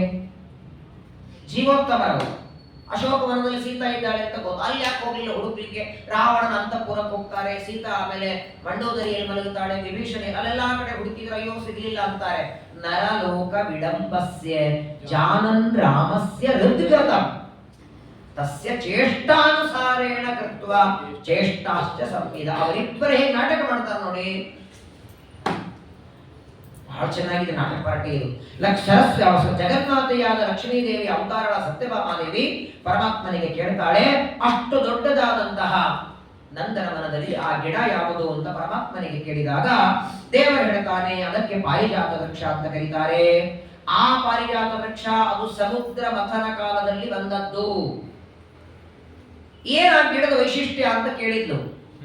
ಸತ್ಯಭಾಮಾದೇವಿಗೆ ಪರಮಾತ್ಮ ಹೇಳ್ತಾನೆ, ಪಾರಿಜಾತ ವೃಕ್ಷ ಎಲ್ಲಿರುತ್ತೋ ಅಲ್ಲಿ ಮರಣ ಇಲ್ಲ. ಯಾವ ಮನೆಯಲ್ಲಿ ಯಾರ ಅಂಗಳದಲ್ಲಿರುತ್ತೋ ಅಲ್ಲಿ ಮರಣ ಇಲ್ಲ. ಕೇವಲ ನಮ್ಮ ಮನೆಯಲ್ಲೂ ಪಾರಿಜಾತ ವೃಕ್ಷ ಇದ್ರೆ ಹೂ ಮಾತ್ರ ಕೊಡುತ್ತೆ. ಈ ಸ್ವರ್ಗಲೋಕದ ಪಾರಿಜಾತ ವೃಕ್ಷ ಕೇವಲ ಹೂ ಮಾತ್ರ ಕೊಡೋದಲ್ಲ, ಬೇಡಿದ್ದು ಕೊಡುತ್ತದೆ. ಅಪೇಕ್ಷಿತವಾದದ್ದನ್ನು ಪೂರ್ಣ ಮಾಡುವ ಆಯುಷ್ಯ, ಆರೋಗ್ಯ, ಸೌಭಾಗ್ಯ, ಸಂಪತ್ತು, ಚಿಂತಾಮಣಿ, ಕಾಮಧೇನು, ಕಲ್ಪವೃಕ್ಷ ಅಂತೇನು ಮೂರಂತೀವಲ್ಲ, ಬೇಡಿದ್ದು ಕೊಡುವ ವೃಕ್ಷ ಇದು. ಹೌದಾ, ಅಷ್ಟು ಚೆನ್ನಾಗಿದೆಯಾ, ಅದನ್ನು ನೋಡ್ಕೊಂಡು ಬರೋಣ ಅಂತ ಹೇಳ್ತಾಳೆ. ತರುರೇಶ ಜಗನ್ನಾಥ ಮನೋಮೇ ಹರತೆ ವೃಷಂ. ಸರಿ, ಹೆಂಡತಿ ಅಪೇಕ್ಷೆ ಪಟ್ಟಿದ್ದಾಳೆ ಅಂತ ಗರುಡನಿಗೆ ಹೇಳ್ತಾನೆ. ಗರುಡ ಕೆಳಗೆ ಬಂದಿದ್ದಾನೆ. ನಂದನ ಮನದಲ್ಲಿ ಬರ್ತಾರೆ. ಪಾರಿಜಾತ ವೃಕ್ಷವನ್ನು ನೋಡಿದ್ದು ಮೊದಲು ವೃಕ್ಷ ಚೆನ್ನಾಗಿದೆ ಅಂತ ಹೇಳಿ ಸತ್ಯಭಾಮಾದೇವಿ ಅಂತಾಳೆ, ಈ ವೃಕ್ಷ ಇಲ್ಲಿಂದ ಕಿತ್ಕೊಂಡು ಹೋಗೋಣ, ನನ್ನ ಮನೆ ಅಂಗಳದಲ್ಲಿ ಇದನ್ನು ಹಚ್ಚಬೇಕು. ನಂದನ ವನದಿಂದ, ಸ್ವರ್ಗಲೋಕದ ನಂದನ ವನದಿಂದ ವೃಕ್ಷವನ್ನ ಒಯ್ದು ದ್ವಾರಕಾಪಟ್ಟಣದಲ್ಲಿ ಮನೆಗೆ ಒಯ್ದು ಹಚ್ಚಬೇಕು. ಅದಕ್ಕೆ ಎಲ್ಲಿ ಹೋಗ್ಬೇಕಾದ್ರೆ ಒಬ್ಬರೇ ಹೋಗ್ಬೇಕು, ಕರ್ಕೊಂಡು ಹೋದ್ರೆ ದೊಡ್ಡ ಸಮಸ್ಯೆ ಅಲ್ಲ. ಏನೋ ಬೇಡಿದ್ರೆ ಕೊಡಿಸ್ಬೋದಪ್ಪ. ಸ್ವರ್ಗಲೋಕದ ಪಾರಿಜಾತ ವೃಕ್ಷ ಬೇಕಂತಾಳೆ. ಒಂದು ಮಾತು ಹೇಳ್ತಾನೆ ಕೃಷ್ಣ, ಅದರ ಬಗ್ಗೆ ನಿನಗೆ ಗೊತ್ತಿಲ್ಲ. ಅಕಸ್ಮಾತ್ತಾಗಿ ಆ ವೃಕ್ಷ ಇಲ್ಲಿಂದ ಹೊರಟ್ರೆ ಸಾಕು, ಸ್ವರ್ಗಲೋಕದ ಕಳೆನೇ ಹೋಗುತ್ತೆ. ಎರಡನೇದು ಇನ್ನೊಂದು ಮಾತು ಹೇಳ್ತಾನೆ, ದೇವಲೋಕದಲ್ಲಿರಬೇಕಾದ ವೃಕ್ಷ ಮನುಷ್ಯ ಲೋಕಕ್ಕೆ ಒಯ್ಯೋದು ಬೇಡ. ಮನುಷ್ಯ ಲೋಕಕ್ಕೆ ಇದನ್ನು ಒಯ್ದರೆ ಮನುಷ್ಯರಿಗೆ ಜನ್ಮನೇ ಮರಣನೇ ಇಲ್ಲಂಗಾಗತ್ತೆ, ಅವ್ರು ಸಾಯಬೇಕವರು. ಸ್ವರ್ಗಲೋಕದಲ್ಲೇ ಇರಲಿ, ದೇವತೆಗಳಲ್ಲಿ ಘನಘೋರವಾದ ಯುದ್ಧವಾಗುತ್ತೆ. ಯಾರು ಈ ಗಿಡದ ಕೆಳಗೆ ಕೂಡ್ತಾರೆ, ಬರೇ ಪಾರಿಜಾತ ವೃಕ್ಷದ ಕೆಳಗೆ ಕೂತರೆ ಸಾಕು, ಮನೋ ಇಚ್ಛಿತವಾದದ್ದನ್ನ ಪೂರ್ಣ ಮಾಡ್ತದೆ. ಅಂಥ ವೃಕ್ಷ ಇದು. ನೋಡಿ, ಟೀಕಾಕೃತ್ಪಾದರು 3 ಗ್ರಂಥ ಬರೆದಿದ್ದಾರೆ, ಸ್ವತಂತ್ರ ಗ್ರಂಥಗಳು. ಶ್ರೀಮದಾಚಾರ್ಯರ ಸರ್ವಮೂಲ ಗ್ರಂಥಗಳಿಗೆ 18 ಗ್ರಂಥ ಟೀಕಾ 37 ಬರೆದಿಲ್ಲ, 18 ಗ್ರಂಥಕ್ಕೆ ಮಾತ್ರ ಬರೆದ ಸ್ವತಂತ್ರವಾದ 3 ಗ್ರಂಥಗಳು. ವಾದಾವಲಿ, ಪ್ರಮಾಣ ಪದ್ಧತಿ, ಇನ್ನೊಂದು ಪದ್ಯಮಾಲಾ. ಈ ಪದ್ಯಮಾಲಾ ಅಂತೇಳಿ ಟೀಕಾರ ಗ್ರಂಥ ಇದೆ, ಅದು ಕೇವಲ ದೇವರ ಪೂಜಾ ಪದ್ಧತಿ. ಅಲ್ಲಿ ಹೇಳುತ್ತಾರೆ, ನಾವೆಲ್ಲರೂ ದೇವರಿಗೆ ಏಸೋ ಹೂವು ಹೇಗಿರಬೇಕು. ಸುಮಾರು ಒಂದು 8 ಶ್ಲೋಕದಲ್ಲಿ ಹೇಳ್ತಾರೆ ಟೀಕಾರ. ಮೊದಲನೇದು, ಸ್ನಾನ ಮಾಡದೆ ತೆಗೆದಿರಬಾರದು, ಶೂದ್ರನು ತೆಗೆದಿರಬಾರದು, ಕೊಂಡ ಹೂವ ಇರಬಾರದು, ನೆಲದ ಮೇಲೆ ಬಿದ್ದಿರಬಾರದು, ವಾಸನೆ ತಾಕಿರಬಾರದು, ಉಗುರು ತಾಕಿರಬಾರದು, ಎಂಜಲ ತಾಕಿರಬಾರದು, ಎಂಜಲ ತಟ್ಟೆಯಲ್ಲಿ ತೆಗೆದಿರಬಾರದು, ಯಾರದೋ ಮನೆಯಲ್ಲಿ ಕಾಂಪೌಂಡ್ ಅಲ್ಲಿದ್ದ ಹೂ ಅವರನ್ನ ಹೇಳದೆ ತೆಗೆದಿರಬಾರದು. 8 ಶ್ಲೋಕ ನೀವು ಕೇಳಿಬಿಟ್ರೆ ಸ್ವಲ್ಪ ಏರಿಸೋದೇ ಬೇಡ ಆಗ್ತೀವಿ ನಾವು. ಆದರೆ ನಾವೇ ನಾವು ಗಿಡದಿಂದ ನೇರವಾಗಿ ತೆಗೆದು ಏರಿಸಬೇಕು ಸಾಧ್ಯವಾದರೆ. ಅದು ಕೂಡ ಸ್ನಾನ ಮಾಡೇನೆ ಹೂವು ಬಿಡಿಸ್ಕೊಳ್ಬೇಕು. ಹಾಗಾಗಿ 2 ಸ್ನಾನ ಮಾಡ್ತಿದ್ರೆ ಈಗೆಲ್ಲ. ಬೆಳಗ್ಗೆ ಸ್ನಾನ ಮಾಡಿ ಹೂವು ತುಳಸಿ ಬಿಡಿಸಿಟ್ಟು ಮತ್ತೆ ಸ್ನಾನ ಮಾಡಬೇಕು. ಸರಿ, ಗಿಡದಿಂದ ನೇರವಾಗಿ ಏರಿಸಬಹುದು. ಪಾರಿಜಾತ ವೃಕ್ಷ ಗಿಡದಿಂದ ನೇರವಾಗಿ ಬರೋದೇ ಇಲ್ಲ. ಅದು ಹಿಂದಿನ ದಿನ ರಾತ್ರಿ ಇನ್ನೂ ಅರಳಿರಲ್ಲ, ಬೆಳಗ್ಗೆ ಏಳೋದ್ರೆ ಕೆಳಗೆ ಬಿದ್ದು ಹೋಗಿರ್ತದೆ. ಎಲ್ಲೇ ನೋಡಿ, ಮುಂದೆ ನಾನು ನಿಮಿಷದಲ್ಲಿ ಹೇಳ್ತೇನೆ. ಇದೆಲ್ಲ ಏಕಾದಶ ಸ್ಕಂದ ಭಾಗವತದಲ್ಲಿ ತುಂಬಾ ಚೆನ್ನಾಗಿ ಬರ್ತದೆ. ಹೂಗಳ ಬಗ್ಗೆ ಉದ್ಧವ ಕೇಳ್ತಾನೆ, ಅಭಿಷೇಕದ ನೀರು ಹೆಂಗಿರಬೇಕು ಅಂತ ಕೇಳ್ತಾನೆ. ಏಕಾದಶ ಸ್ಕಂದ ಭಾಗವತಕ್ಕೆ ಉದ್ಧವ ಗೀತಾ ಅಂತ ಹೆಸರು. ಅದರಲ್ಲಿ ಯಾವ ಕಥೆ ಇಲ್ಲ, ಉದ್ಧವನ ಪ್ರಶ್ನೆ ಕೃಷ್ಣನ ಉತ್ತರ. ಶ್ರಾದ್ದದ ಬಗ್ಗೆ ಬರ್ತದೆ, ಪ್ರತಿನಿತ್ಯ ಮಾಡಬೇಕಾದ ಕರ್ಮಗಳ ಬಗ್ಗೆ ಬರ್ತದೆ, ಬಹಳ ಚೆನ್ನಾಗಿದೆ. ಅಲ್ಲೊಂದು ಮಾತು ಹೇಳ್ತಾರೆ ಕೃಷ್ಣ, ಅದನ್ನಲ್ಲೂ ಹೇಳ್ತೇನೆ. ಉಳಿದೆಲ್ಲ ಹೂಗಳಿಗೆ ಒಂದು ನಿಯಮ, ಪಾರಿಜಾತ ವೃಕ್ಷಕ್ಕೆ ಮಾತ್ರ ಒಂದು ನಿಯಮ. ಪಾರಿಜಾತ ವೃಕ್ಷ ಅದು ನೆಲದ ಮೇಲೆ ಅನಿವಾರ್ಯ, ಹಿಂದಿನ ದಿನ ಅರಳಿರೋದಿಲ್ಲೇ ಇಲ್ಲ. ನೀವು ತಗೋದ್ರಲ್ಲಿ ಕೆಳಗೆ ಬಿದ್ದು ಹೋಗುತ್ತೆ. ಅದು ಏನ್ ಮಾಡ್ಬೇಕಂದ್ರೆ, ಎಷ್ಟು ಸ್ಥಳದಲ್ಲಿ, ಯಾವ ಸ್ಥಳದಲ್ಲಿ ಪಾರಿಜಾತ ವೃಕ್ಷದ ಹೂಗಳ ಗಿಡದಿಂದ ಬೀಳುತ್ತೋ ಅಷ್ಟು ಜಾಗವನ್ನ ಗೋಮಯದಿಂದ ಹಿಂದಿನ ದಿನ ರಾತ್ರಿ ಸಾರಿಸಿ ಮಲ್ಕೋಬೇಕು. ರಾತ್ರಿ ಮಲಗುವಾಗ ಗೋಮಯದಿಂದ ಸಾರಿಸಬೇಕು. ಮಾರನೇ ದಿನ ನೀವು ಎಷ್ಟು ಸಾರಿಸಿದ್ದೀರಿ ಅಷ್ಟರ ಮೇಲೆ ಬಿದ್ದ ಹೂ ಮಾತ್ರ ತಗೋಬೇಕು. ಅದರ ಹೊರಗಡೆ ಬಿದ್ದ ಹೂ ಮತ್ತೆ ಪೂಜೆ ಬರಲ್ಲ. ಏಕಾಸ್ಕಂದ ಭಾಗವತದಲ್ಲಿ ಕೃಷ್ಣ ಚೆನ್ನಾಗಿ ವರ್ಣನ ಮಾಡ್ತಾನೆ. ವಿಚಿತ್ರ ಅಂದ್ರೆ, ಒಂದು ಪಾರಿಜಾತ ವೃಕ್ಷ ದೇವರಿಗೆ ಹೂವು ಏರಿಸಿದ್ರು ಸಾಕು, ತುಂಬಾ ಪ್ರೀತಿ ದೇವರಿಗೆ. ಬೆಂಗಳೂರಲ್ಲಿ ಅನೇಕ ಜನರ ಮನೆಯಲ್ಲಿ ಪಾರಿಜಾತ ಗಿಡಗಳೆಲ್ಲ ಇವೆ, ಬಹಳ ಸುಗಂಧವೂ ಬೀರ್ತದೆ. ಆದರೆ ಇದು ಸ್ವರ್ಗಲೋಕದ ಪಾರಿಜಾತ, ಬೇಡ ಅಂತಾನೆ ದೇವರು. ಬೇಡಿಕೆ ಕೊಡುವಂತಹ ಗಿಡ ಇದು. ಇನ್ನೇನಾದ್ರೂ ಬೇರೆ ಕೊಡ್ತೇನೆ ಅಂತ ಪರಮಾತ್ಮ ಸತ್ಯಭಾಮಾದೇವಿಗೆ ಹೇಳ್ತಾನೆ. ಇಲ್ಲ ಅಂದವಳು, ಇದೇ ಬೇಕು. ಸರಿ, ಇದೇ ಬೇಕು ಅಂದ್ರೆ ಇಂಥದ್ದು ಇನ್ನೊಂದಿದ್ರೆ ಒಂದ್ ತಗೊಂಡು ಹೋಗೋಣ, ಒಂದ್ ಇಲ್ಲಿ ಇರ್ತದೆ ಅನ್ನೋದು. ಬಂದದ್ದು ಒಂದೇ. ಕ್ಷೀರ ಸಮುದ್ರ ಮಥನ ಮಾಡುವಾಗ ಪುರಾ ಕ್ಷೀರಾತ್ಮುಧೇರ್ಜಾತೋ ಮಥನ ಸುರಾಸುರೈಹಿ, ದೇವದಾನವರು ಮಥನ ಮಾಡುವಾಗ ಸಮುದ್ರ ಮಥನದಿಂದ ಬಂದ ಪಾರಿಜಾತ ಇದು. ಅವತ್ತು ಬಂದು ನಂದನವನದಲ್ಲಿ ಸನ್ನಿಹಿತವಾಗಿದೆ. ಇದನ್ನ ಕಿತ್ತಿದರಲ್ಲ, ಕಿತ್ತೋದ ಪ್ರಯತ್ನ ಮಾಡಿದ್ರೆ ದೊಡ್ಡ ಜಗಳ ಆಗುತ್ತೆ. ದಯಮಾಡಿ ಇದನ್ನ ಒಯ್ಯೋದು ಬೇಡ ಅಂತ ಅನೇಕ ಮಾತುಗಳನ್ನ ಸತ್ಯಭಾಮಾದೇವಿಗೆ ಹೇಳ್ತಾನೆ. ಅವಳು ಇಲ್ಲ, ಇದು ಬೇಕೇ ಬೇಕು ಅಂತಾಳೆ. ಹಾಗಾದ್ರೆ ಇಷ್ಟು ಹಠ ಮಾಡೋದು ಒಳ್ಳೇದ ಅಲ್ಲ? ಬೇರೆ ಸ್ತ್ರೀಯ ಸರಿ, ಸತ್ಯಭಾಮ ಲಕ್ಷ್ಮೀ ದೇವಿ ಅಂತ ಅವತಾರ ಅಂತೀರಿ, ಸಾಕ್ಷಾತ್ ಲಕ್ಷ್ಮಿ ಅಂತೀರಿ. ಇದೆಲ್ಲ ನೋಡಿ, ಮುಂದೆ ನಡಿಬೇಕಾದ ಕಾರ್ಯಕ್ಕೆ ಇದು ಲಕ್ಷ್ಮೀದೇವಿ ಮಾಡುವ ಒಂದು ನಾಂದಿ. ಬೇಡ ಅಂತ ಕೃಷ್ಣನ್ ಹೇಳೋದಿದ್ರೆ ಸಾಕು, ಬೇಡ ಅಂತ ಅವಳು ಬಿಟ್ಟು ಬಿಡ್ತಿದ್ಲು. ಬೇಕು ಅಂತ ಅವಳು ಹಠ ಮಾಡ್ತಾಳೆ. ಏನಾದ್ರೂ ಸರಿ, ಇದನ್ನ ಇಲ್ಲಿಂದ ಒಯ್ಬೇಕು, ಜಗಳಾದರೂ ಸರಿ, ಯುದ್ಧವಾದರೂ ಸರಿ ಅಂತ ಸತ್ಯಭಾಮಾದೇವಿ ಹೇಳ್ತಾಳೆ. ಪ್ರಾಹಂ ಭೀಷಯ ಸೇಕೀಯಂ ವೆಲೀಕೈ ಸಮವರ್ತನ. ಹೇ ಪರಮಾತ್ಮ, ವಿಶೇಷವಾಗಿ ಈ ಪಾರಿಜಾತ ವೃಕ್ಷ ದ್ವಾರಕಾಪಟ್ಟಣದಲ್ಲಿ ನನ್ನ ಮನೆಯಲ್ಲಿದ್ರೆ ಪ್ರತಿನಿತ್ಯ ಅದರಿಂದ ಬರುವ ಹೂಗಳಿಂದ ನಿನ್ನ ಅರ್ಚನೆ ಮಾಡಬಹುದು. ನಿನಗೆ ನಿತ್ಯದಲ್ಲಿ ಪುಷ್ಪಾರ್ಚನೆ ಮಾಡಬಹುದು. ಅದನ್ನು ಅನಂತರದಲ್ಲಿ ನಿರ್ಮಾಲ್ಯ ಅಂತ ನಾನು ಹಾಕೊಳ್ಳಬಹುದು. ಹಾಗಾಗಿ ನನಗೆ ಇದು ಬೇಕೇ ಬೇಕು ಅಂತ ಅಪೇಕ್ಷೆ ಪಡ್ತಾಳೆ. ಪ್ರಾಯ ಕೆಲವು ಬಾರಿ ಇದನ್ನು ದೇವರು ತೋರಿಸ್ತಾನೆ. ಕೆಲವು ಬಾರಿ ಒಂದು ಕೆಲಸ ಮಾಡುವಾಗ ಹೆಂಡತಿಯ ಮಾತನ್ನ ಕೇಳಿ ಮಾಡಿಬಿಡ್ತೇವೆ, ಅವಳಿಗೆ ಅಪೇಕ್ಷೆ ಇದೆ, ಒಯ್ದು ಬಿಡೋಣ. ಅದರಿಂದ ಮುಂದೆ ಆಗುವ ದೊಡ್ಡ ಗಂಡಾಂತರ, ಅದನ್ನು ಎದುರಿಸೋರು ಯಾರು? ಕೆಲವು ಬಾರಿ ಕೇಳಬೇಕು, ಕೆಲವು ಬಾರಿ ಆಗಲಿ ಅಂತ ಮುಂದುವರಿಬೇಕು. ಇದು ಭಾಗವತ ಹೇಳುತ್ತೆ. ಪ್ರತಿಯೊಂದು ಬಾರಿನೂ ಹಾಗೆ ಮಾಡಬಾರದು. ಆದರೆ ಪರಮಾತ್ಮ ಇಲ್ಲಿ ಇಂದ್ರದೇವರಿಗೆ ಬಂದ ಒಂದು ಅಹಂಕಾರ, ಅದು ಇಳಿಬೇಕಾಗಿತ್ತು ಅನ್ನೋದಕ್ಕಾಗಿ ದೇವರು ಆಗಲಿರ್ತಾರೆ. ಸರಿ, ಲೋಕ ವಿಲಕ್ಷಣವಾದಂತಹ ಈ ವೃಕ್ಷವನ್ನ ಪರಮಾತ್ಮನಿಗೆ ಹೇಳ್ತಾಳೆ, ಒಂದು ವೇಳೆ ನೀನು ಈ ಗಿಡವನ್ನ ತಗೊಂಡು ಹೋಗ್ಲಿಲ್ಲ ಅಂದ್ರೆ ಇಡೀ ಜಗತ್ತಿನೊಳಗೆ ಹೆಂಡತಿ ಹೇಳಿದ ಒಂದು ಆಸೆ ಪೂರ್ಣ ಮಾಡ್ಲಿಕ್ಕೆ ಆಗ್ಲಿಲ್ಲ ಗಂಡನಿಗೆ ಅಂತ ಅಪಕೀರ್ತಿ ಬರ್ತದೆ ನಿನಗೆ. ಬ್ಲಾಕ್ ಮೇಲ್ ಅಂತ ಬೇರೆ ಮಾಡುವಾಗಿರ್ಲಿಲ್ಲ ಅವಳಿಗೆ. ನೀ ಪಾರಿಜಾತ ತರಲಿಲ್ಲ ಅಂದ್ರೆ ಅಡಿಗೆ ಮಾಡಲ್ಲ ಅಂದ್ರೆ ಬಿಟ್ಬಿಡು, ಬೇಕಾದ ಚೆನ್ನಾಗಿದೆ ನೈವೇದ್ಯ ಅಡಿಗೆ ಮಾಡ್ಲಿಕ್ಕೆ, ಇನ್ನೇನನ್ನೂ ಹಾಗಿರ್ಲಿಲ್ಲ ಅವಳು. ಕೊನೆಗಂತಾಳೆ, ಅಪಕೀರ್ತಿ ಬರ್ತದೆ, ನಾಶರಹಿತನಾದ ನಿನಗೆ ಕೀರ್ತಿನೇ ಇಲ್ಲ ನಿನಗೆ. ಹಾಗಾದ್ರೆ ಏನ್ ಅನಿಸ್ತದೆ? ಅಯ್ಯೋ, ಹೆಂಡತಿ ಬೆಳೆದು ಗಿಡನು ತರಲಿಕ್ಕೆ ಆಗಲಿಲ್ಲ ಅವನಿಗೆ. ಹೆದರು ಬಿಟ್ಟ ಕೃಷ್ಣ. ಇಂದ್ರಾದಿ ದೇವತೆಗಳೆಲ್ಲ ಯುದ್ಧಕ್ಕೆ ಬರ್ತಾರೆ ಅಂತ ಹೆದರಿ ಹೆಂಡತಿಗೆ ಗಿಡ ತಂದ್ಕೊಳ್ಳಿಲ್ಲ. ನಿನ್ನ ಪರಾಕ್ರಮದ ಮೇಲೆ ಸಂದೇಹ ಪಡ್ತಾರೆ ಜನ ಎಲ್ಲ. ಬೇಕಾಗಿದೆ ನಿನಗೆ? ಸತ್ಯಭಾಮಾದೇವಿ ಅನೇಕ ಮಾತುಗಳನ್ನು ಹೇಳಿ ಕೊನೆಗೆ ಗೊತ್ತಲ್ಲ ನಿಮಗೆ, ಯಾವಾಗಲೂ ನೋಡಿ, ಮೊದಲು ಬೇಕು ಅಂತಾರೆ, ಗಂಡ ಕೊಡಿಸಲ್ಲ ಅಂದಾಗ ಒಂದೆರಡು ಮಾತು ಹೇಳ್ತಾರೆ, ಕೊನೆಗೆ ಕೊಡಿಸೋದೇ ಇಲ್ಲ ಅಂದ್ರೆ ಲಾಸ್ಟ್ ಸ್ಟೇಜು ಕಣ್ಣೀರು ಹಾಕ್ಬಿಡೋದು, ಏನೋ ದುಃಖ ಮಾಡ್ಕೊಂಡು ಕೂತ್ಕೊಂಡ್ಬಿಡೋದು. ಹೋಗ್ಲಿ ಬಿಡ್ರಪ್ಪ, ನಮ್ದು ಇಷ್ಟೇ, ನಾವೇನು ಕೇಳ್ಕೊಂಡೇ ಬಂದಿಲ್ಲ, ನಾವು ಕೇಳೋದು ನೀವೇ ಕೊಡಿಸ್ತೀರಿ, ಏನೋ ಪಾಪ ದುಃಖದೊಳಗೆ ಸತ್ಯಭಾಮಾದೇವಿಯ ಕಣ್ಣು ಸಣ್ಣದಾಯಿತು. ಪರಮಾತ್ಮ ಅಂತ ಹಾಕಿ ದುಃಖ ಪಡಬೇಡ, ಸರಿ ತಗೊಂಡು ಹೋಗೋಣ ಅಂತ ಇತ್ಯುಕ್ತ ಸತ್ಯಭಾಮ ಕೃಷ್ಣ ಪ್ರಾಧಾನ್ಯ ದೈತ್ಯ ವನರಕ್ಷಸ ಆಗಲಿ ಅಂತ ಹೇಳಿದ.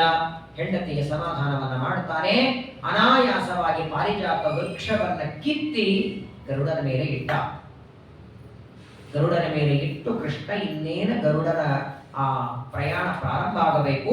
ನಂದನ ವನವನ್ನ ರಕ್ಷಣೆ ಮಾಡೋದಕ್ಕಾಗಿ ವನರಕ್ಷಕರು ಅಂತ ಇರ್ತಾರೆ.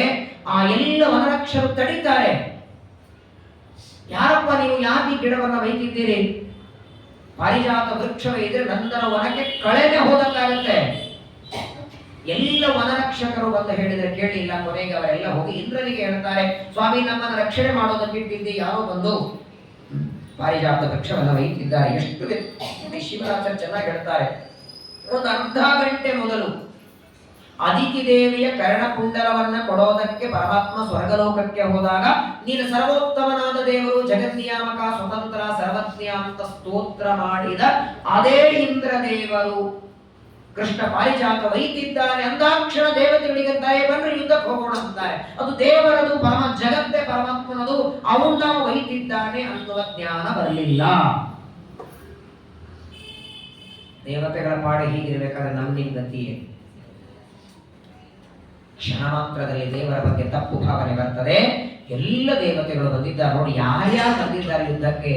ಪಾರಿಜಾತ ವೃಕ್ಷವನ್ನ ಕೃಷ್ಣ ಒಯ್ತಾ ಇರುವಾಗ ಐರಾವತ ಅನ್ನೋ ಆನೆ ಮೇಲೆ ಇಂದ್ರದೇವರು ಬಂದಿದ್ದಾರೆ, ರುದ್ರದೇವರು ಬಂದಿದ್ದಾರೆ, ಚಂದ್ರ, ವರುಣ, ಒಬ್ಬರಿಬ್ಬರೆಲ್ಲ. ಉಳಿದವರು ಹೇಳಬೇಕಾಗಿತ್ತು, ಇಂದ್ರ ಜಗತ್ತೇ ಪರಮಾತ್ಮನದು, ಈ ಸ್ವರ್ಗನೂ ದೇವರದೇ, ಪಾರಿಜಾತನೂ ದೇವರದೇ, ಅವನ್ನ ಒಯ್ದಿದ್ದಾನೆ ಬಿಟ್ಟು ಬಿಡು. ಎಲ್ಲಾ ದೇವತೆಗಳಿಗೂ ಏಕಕಾಲದಲ್ಲಿ ಪರಮಾತ್ಮನ ಬಗ್ಗೆ ತಪ್ಪು ಕಲ್ಪನೆ. ಎಲ್ಲರೂ ಬಂದಿದ್ದಾರೆ. ನಿವೃತ್ತಿ ಬಂದಿದ್ದಾನೆ, 8 ದಿಕ್ಪಾಲ ದೇವತೆಗಳು ಅವರೆಲ್ಲ ಯುದ್ಧಕ್ಕೆ ಬಂದಿದ್ದಾರೆ. ಯಮಲೋಕದಿಂದ ಯಮದೇವರು ಬಂದಿದ್ದಾರೆ. ಯಾವ ಯಾವ ದೇವತೆಗಳು ಬಿಟ್ಟಿಲ್ಲ. ಇಂದ್ರದೇವರು ಎಲ್ಲರನ್ನ ಕರೆದಿದ್ದಾರೆ. ಎಲ್ಲರೂ ಯುದ್ಧಕ್ಕೆ ಬರ್ತಾರೆ. ಪರಮಾತ್ಮನಿಗೂ ದೇವತೆಗಳಿಗೂ ಯುದ್ಧ ವಿಚಿತ್ರ ನಡೀತದೆ ನೋಡಿ. ಆ ದೇವತೆಗಳ ಜೊತೆಗೆ ಯುದ್ಧವನ್ನ ಮಾಡ್ತಾ ಇಲ್ಲೇನ್ ಮಾಡ್ಬೇಕು, ದೊಡ್ಡ ಸಮಸ್ಯೆ. ದೇವರು ಹೊಡಿಬೇಕು ಅವರನ್ನ. ಸ್ವಾಭಾವಿಕ ದುಷ್ಟರಿಂದಲೇ ಹೊಡಿಬೇಕು. ಸ್ವಾಭಾವಿಕ ದುಷ್ಟರು ಅಲ್ಲ ಅವರು.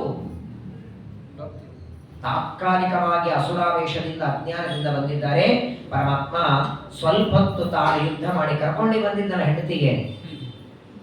ಇಂದ್ರದೇವರ ಯುದ್ಧಕ್ಕೆ ಬರ್ತಾರೆ. ಎಲ್ಲ ದೇವತೆಗಳು ಸೋತು ಹೋಗಿ ಬಿಡುತ್ತಾರೆ. ಕೊನೆಗೆ ಇಂದ್ರದೇವರ ಯುದ್ಧಕ್ಕೆ ಬಂದಾಗ ಸತ್ಯಭಾಮ ದೇವಿಗೆ ದೇವ ಹೇಳ್ತಾನೆ, ನೀನ್ ಯುದ್ಧ ಮಾಡು. ಹಾಕಿದ್ದು ಕಚ್ಚೆ ನೋಡಿ. ಸತ್ಯಭಾಮಾದೇವಿಗೂ ಇಂದ್ರದೇವರಿಗೂ ಏನು ಘನಘೋರ ಯುದ್ಧ ನಡೆಯುತ್ತೆ.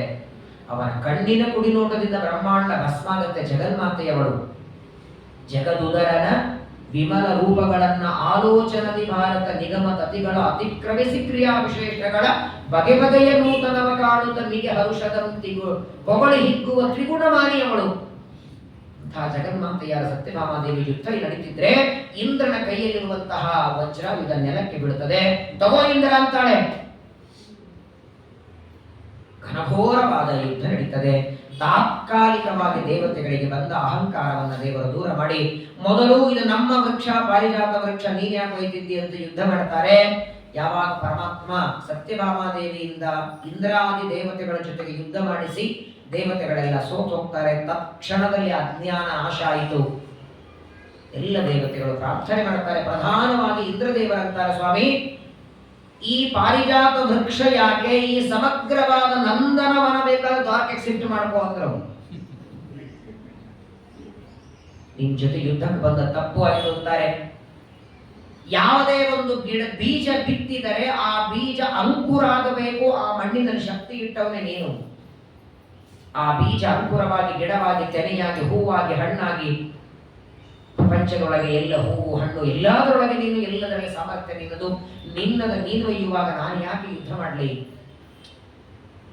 ಇಂದ್ರದೇವರಿಗೆ ಅಹಂಕಾರ ತಕ್ಷಣದಲ್ಲಿ ಪರಿಹಾರ ಆಯಿತು. ಆದರೆ ದೇವರಿಗೆ ಇದೊಂದು ನೋಡಿ, ಜಗಳಾಡುವಾಗೆಲ್ಲ ಆಡ್ತಿ, ಆಮೇಲೆ ಯುದ್ಧಕ್ಕೆ ಬರ್ತಿರಲಿಲ್ಲ. ಒಂದೇ ಮಾತು ಹೇಳ್ತಾರೆ ಪರಮಾತ್ಮ, ನೋಡು ಇಂದ್ರ, ಈಗ ಅಪೇಕ್ಷೆ ಪಟ್ಟಿದ್ದಾಳೆ ಅಂತ ತಗೊಂಡು ಹೋಗ್ತಿದ್ದೇನೆ. ಯಾವಾಗಲೂ ನೋಡಿ, ಯಾವುದೇ ವಸ್ತುವಿನ ಮೇಲೆ ಒಂದಿನ 2 ದಿನ ಪ್ರೀತಿ ಅಲ್ವಾ.